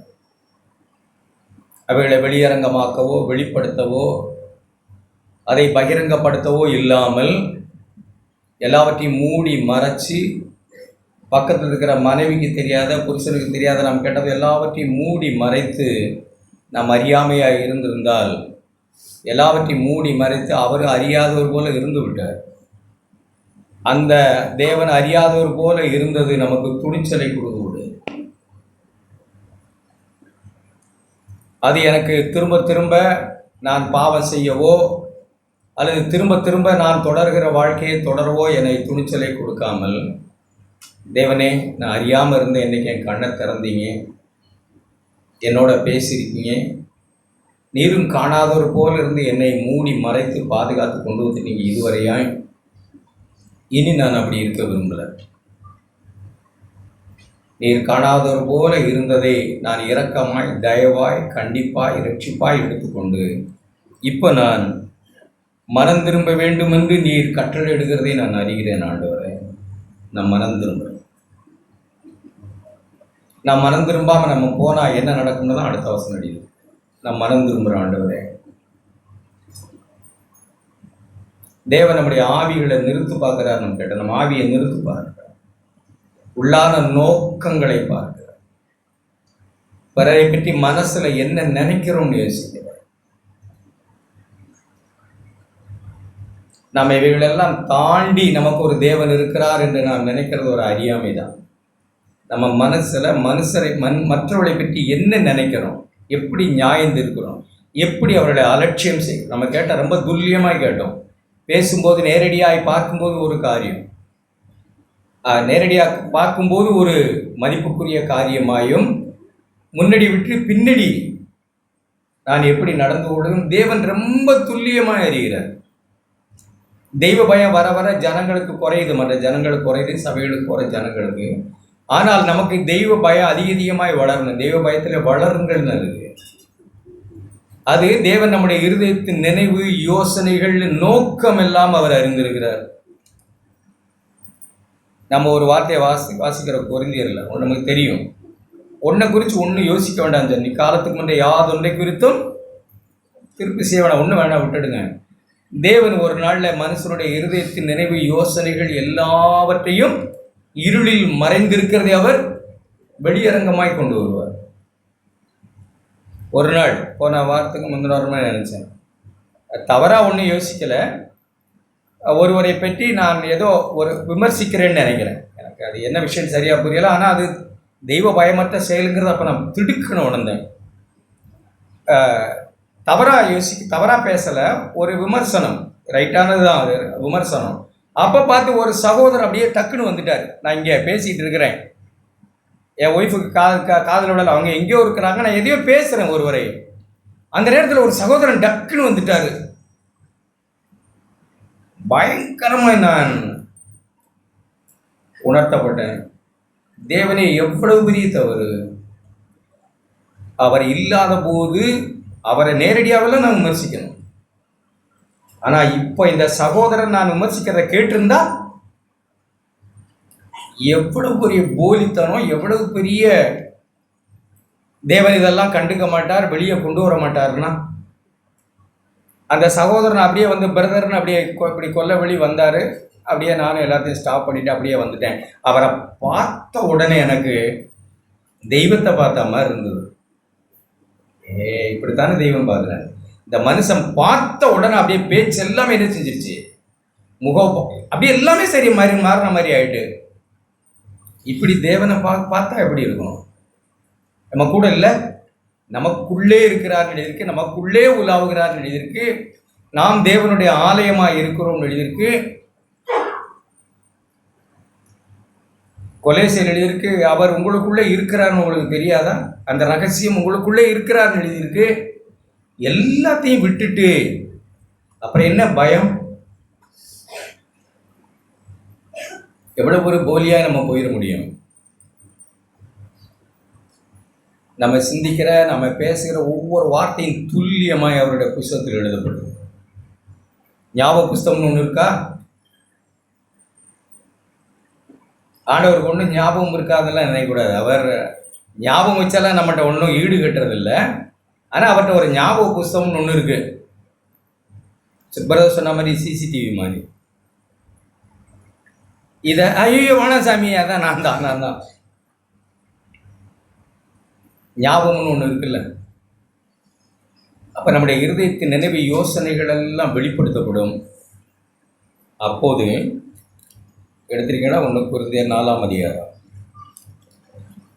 நம்ம ஒரு நல்ல தெய்வ பயத்தை கேட்டோம். கர்த்தருக்கு ஸ்தோத்திரம். 5ஆம் வசனம், 4ஆம் அதிகாரம் 5ஆம் வசனம். யாதொன்றை குறித்தும் தீர்ப்பு செய்யாதீங்க. இருளில் மறைந்திருக்கிறவளை நீங்கள் தீர்ப்பு செய்கிறீங்கல்ல, நீங்கள் ஒன்று சொல்கிறீங்கல்ல, உங்களுக்கு தெரியல, விட்டுடுங்க. அதை நம்ம கேட்டது, பார்க்காதது, காதில் கேட்டது, கண்ணில் காணாது, அதெல்லாம் விடுங்க. பவுல் தன்னை பற்றி தான் சொல்லும்போது சொல்கிறார், நீ ஒன்றும் தீர்ப்பெல்லாம் இட வேண்டாம், விடுங்க. நானும் என்ன ஒன்றும் சொல்லலை, நான் நீதிமானும் இல்லை. அடுத்து சொல்லும்போதும் தீர்ப்பு செய்யாதிருங்கள், இருளில் மறைந்திருக்கிறவளை அவர் வெளியரங்கமாக்கி இருதயத்தின் யோசனைகளையும் வெளிப்படுத்துவார். அப்போது அவனவனுக்குரிய புகழ்ச்சி தேவனால் உண்டாகும். எவ்வளோ பெரிய நல்ல வார்த்தை. அதனால் நாம் தெய்வ பயத்தை அப்படி ஆழமாய் நம்ம கேட்டிருக்கிறோம். நம்ம அறியாமல் உள்ள காலங்கள் அப்படி அறியாமல் இருந்திருந்தால் நம்ம அதை விட்டு மனம் திரும்பி இப்பொழுது மனம் திரும்ப வேண்டும் என்று அவர் நமக்கு கட்டளை இடுகிறார் என்ற உணர்வை நாம் பெற்று மனம் திரும்புவோம். இன்னொரு வார்த்தையை நான் கேட்டுக்கிட்டு இருக்கும்போது எசேக்கியேல் புஸ்தகம் 10ஆம் அதிகாரம். கடந்த நாட்களில் நான் வாசித்திருக்கோம். கடந்த நாட்கள் அதை நான் தியானிக்கிறேன். என்னை பார்த்து எவ்வளவு தெய்வ பயம் இல்லாமல் மனுஷருக்கு முன்பாக நம்ம நின்றுவிட ஆசைப்படுகிறோம். எசேக்கியேல் புஸ்தகத்தில் எசேக்கியேல் என்ன பேச சொல்லுகிறார்? 13ஆம் அதிகாரம். நம்முடைய இருதயத்தில் 13ஆம் அதிகாரம் 10ஆம் வசனம். இருதயத்தில் நம்ம கேட்டோம், சமாதானமாக இல்லைன்னா மனுஷரோடு யாரோடோ காரியங்களில் சமாதானம் அல்ல. எதை குறித்து விசுவாசம் அல்ல, ஒரு இளைப்பாறுதல் அல்ல, கொந்தளிக்கிற கடல் போல இருக்கலாம், அல்லது சமாதானம் இல்லை, ஏதோ சமாதானம் இளைப்பாறுதல் அல்ல. மரித்தோம்னு சொல்கிறோம், ஆனால் அது ரெஸ்ட் இன் பீஸ்ன்னு சொல்லுவாங்கல்ல. அது எப்படி சொல்கிறது? செத்து போன ஒருத்தர் இப்போ இளைப்பாடுறார், அவர் சமாதானமாக இளைப்பாடுறாருன்னு ரெஸ்ட் இன் பீஸ்ன்னு சொல்கிறோம். அந்த ரெஸ்ட் என்னிடத்துல இப்போ இல்லை. யாரை குறிச்சோ எதை குறிச்சோ சலன்னு நான் இருக்கிறேன், விசுவாசமாக இல்லை. அப்படி சமாதானம் இல்லாதிருந்தும் சமாதானம் என்று நான் என்னை சொல்லிக்கொண்டு மோசம் போக்குகிறேன். மோசம் போக்கக்கூடாது, யாரோ ஒருவர் மோசம் போக்குறாருன்னு எழுதியிருக்கு. ஆனால் நான் சமாதானம் இல்லாதிருந்தும் ஒருவரோடு புருஷனோட மனைவியோட புருஷனோ சபையிலையோ யாரோடு எங்கேயும் இருதயத்தில் ஒரு சமாதானமாக இல்லாத போது நான் சமாதானமாக இருக்கிறேன்னு சொல்லி என்ன மோசம் போக்கக்கூடாது. நான் ஒருவன் மண் சுவரை வைக்கிறான், இதோ மற்றவர்கள் அதை சாரமில்லாத சாந்தை. அதற்கு நம்ம வச்சிருக்கிறது என்ன? மண் சுவர். ஆழமான அஸ்திபாரம் போட்டு கட்டுறதில்ல. அஸ்திபாரம் யாருக்குன்னு தெரியாது. அப்படிங்கிறதுனால நாம் மேலே மண் சுவர் வச்சு அழகாக அதுக்கு சாரமில்லாத சாந்த பூசி அழகாக வெளியில் சூப்பராக பண்ணிவிடுறோம். கிறிஸ்தவ வாழ்க்கையை அப்படி தான் ஆண்டவர் சொன்ன. மதிக்கெட்டவனே சொன்னார் மத்தேயு 7ஆம் அதிகாரம். என் வார்த்தைகளை கேட்டு அவைகளின்படி செய்யாதவன் எவனோ அவன் மணல் மேல் அஸ்திவாரம் போட்டு தன் வீட்டை கட்டின புத்தி இல்லாத மனுஷன். மண் சுவரை வைத்து அதற்கு சாரமில்லாத சாந்தை பூசி அதற்கு பூசுகிறான். சாரமில்லாத சாரத்தை பூசுறதை நோக்கி, அப்படி சாரமில்லாத இப்படி அஸ்திவாரம் நல்லா உள்ள மனுஷருக்கு யாருக்கும் தெரியாது இல்லை, வெளியில ஒரு வாழ்க்கை தான் எல்லாரும் பார்க்குறாங்க, அதுல நாம சரியா இருந்தா சரிதான் அப்படின்னு தேவன் இருதயத்தை ஆவியை பார்க்கிறாருங்கிறத மறந்து மோசம் பொருளாக இருந்தால் சாரமில்லாத சாந்தை பூசுறதை நோக்கி அது இடிந்து விடும் என்று சொல். எந்த சூழ்நிலையிலும் இது கெட்டு போகும், இது இடிந்து விடும். இது அஸ்திவாரம் இல்லாமல் சாரமில்லாத சாந்தால் பூசி அவங்களும் கட்டியிருக்காங்க இவங்களும் கட்டியிருக்காங்கன்னு நான் கட்டுகிற ஒரு ஜோடனை, அது இடிந்து விடும் என்று சொல். வெள்ளமாய் பெருகிற மழை பெய்யும், மகா கல்மழையே நீ சொரிவாய், கொடிய புசல் காற்று அதை பிளக்கும், இதோ சுவர் விழும்போது நீ பூசின பூச்சும் எங்கே என்று சொல்வார்கள் அல்லவா. யாருமே பார்க்கலன்னு நாம நினைக்க கூடாது. தேவன் நம்மளை உன்னிப்பாய் கவனிக்கிறார். அவர் நம்மை கவனித்து, நம்முடைய ஆவியை கவனித்து, நம்மளை நிதானித்து, நம்மளை நல்லபடியாக நடத்துகிறாங்க. நம்மளை கவனிக்கிறதுக்கு குற்றம் கண்டுபிடிக்கிறதுக்காக அல்ல, நம்மளை சீர்திருத்த, நம்மளை சரி செய்ய, நம்முடைய யார் தப்பா இருக்கா, யார் தப்பா இருக்கா, யார் தப்பா இருக்கான்னு அப்படியே பூத கண்ணாடி வச்சுக்கிட்டு ஆண்டவர் பார்த்து ஏதோ இப்போ நியாயம் இருக்கிறதுக்கு இல்லை. என் பிள்ளைகள் தவறாக இருக்கக்கூடாது, என்னை போல என் பிள்ளைகள் இல்லையே, என் பிள்ளைகள் இருதயத்தில் நல்லா இல்லையே, இவர்கள் பூசின பூச்சு இந்த கட்டளை இடியுமே, இதை அறியாமல் இருக்கிறார்களே இவர்கள், அதுக்கு மேல ஒரு சாரமில்லாத சாந்த பூசி எல்லாருக்கும் இப்படி பகட்டா காட்டுறாங்களே, ஐயோ அப்படின்னு தான் அவங்க பார்க்குறாங்க. அவர் ஏதோ நம்மளை நியாயம் இருக்கவோ குற்றம் கண்டுபிடிக்கவோ அல்ல, நம்மை சரி செய்யணும். ஏன் இப்படி இவ்வளவு சும்மா லேசா அஸ்திபாரத்தை போட்டு இப்படியெல்லாம் கட்டி காரியங்களை பண்ற, இது இடிஞ்சு விழுந்துடும், இப்படி கட்டாத, இப்படி செய்யாத, மனுஷருக்கு முன்பாக வாழ்கிற வாழ்க்கை ஒரு நாளும் செல்லுபடி ஆகாது, இதை செய்யாத, நீ மனம் திரும்பு. இதான் அறியாமல் இருந்த. இப்போ நான் சொல்கிறேன், நீ கேளு. அறியாமல் உள்ள காலங்களை நானும் பார்க்காத சின்ன பிள்ளை முறை கிறிஸ்தவ வாழ்க்கையை கட்டிக்கிட்டு இருக்கேன். அது இடிச்சு போகும். மனுஷரால் வருகிற மகிமை போயிடும். தேவனால் வருகிற மகிமையை தேடு. மனுஷருடைய கனத்தை தேடாத. மனுஷருக்கு முன்பா நீதிமானாக இருக்க நாடாத. பரிசுரை போல இருக்காத. அதெல்லாம் இடியும் ஒரு நாள் அப்படின்னு ஆண்டவர் சொன்ன, ஆண்டவரே நான் மனம் திரும்புகிற ஆண்டவரே அப்படின்னு நாம் இந்த நாளிலும் கேட்ட வார்த்தைகளை நான் உணர்ந்து, ஆண்டவரே நான் எப்படி இருக்கிறேன், என் அஸ்திவாரம் எப்படி இருக்கு, யாரும் பார்க்காத இருதயத்தின் நினைவு, யோசனை, நோக்கம் எப்படி இருக்கு, என் யோசனை எப்படி இருக்கு, என் சிந்தனை எப்படி இருக்கு, தேவனுக்கு பயப்படுறோம் பயப்பட எத்தனையோ ஆண்டு காலமாய் கேட்டுட்டு இருக்கோம். நான் விழுந்திருக்கலாம், எல்லாரும் எத்தனையோ ஆண்டு காலம் நம்ம கேட்டுக்கிட்டு இருக்கிறோம். தேவனுக்கு பயப்படுகிற பயத்தை தேவன் நம்முடைய மனசிலே மறைத்து வைத்திருக்கிறார். நாம் தேவனுக்கு பயப்படுகிறோமா இல்லையா என்பதை தேவன் வெளியில தெரியும்படிக்கு வைக்காமல் சிந்தனையிலே வைத்திருக்கிறார். நான் தேவனுக்கு பயப்படுகிறோனா இல்லையா என்பதை என் சிந்தனை வைத்து நான் புரிந்து கொள்ளலாம். தெய்வ பயம் என் சிந்தனை தோடும். எங்களை பேசுகிற நல்ல வார்த்தைகளுக்காக ஸ்தோத்திரம் என்று சொல்லி எல்லாரும் ஆண்டவரே ஸ்தோத்திரிப்போம். வாய் திறந்து எங்களோடு இடைப்பட்டீர்கள். எங்களை அறியாமல் உள்ள காலங்களை அறியாதவர் போல இருந்த உங்கள் அன்பை நாங்கள் விளங்கிக் கொண்டோம். இப்பொழுது நாங்கள் மனம் திரும்ப வேண்டும் என்று எங்களுக்கு பேசி எங்களை உணர்த்தி இருக்கிறேன். எங்களை உற்சாகப்படுத்தினீர். உமக்கு ஸ்தோத்திரங்கள் தான். இரக்கமுள்ள ஆண்டவரே ஸ்தோத்திரம் ஸ்தோத்திரம் ஸ்தோத்திரம் ஸ்தோத்திரங்கள் தான். நன்றி ஆண்டவரே, நீ நல்லவராக இருக்கிறீர். எங்களை நேசிக்கிறீர், எங்களை விசாரிக்கிறீர், எங்களை திருத்துகிறீர், சீர்படுத்துகிறீர், ஸ்திரப்படுத்துகிறீர், பலப்படுத்துகிறீர், நிலைநிறுத்துவதற்காக இதெல்லாம் செய்கிறீர் ஆண்டவரே. உங்களுக்கு நான் நன்றி செலுத்துகிறேன் ஆண்டவரே.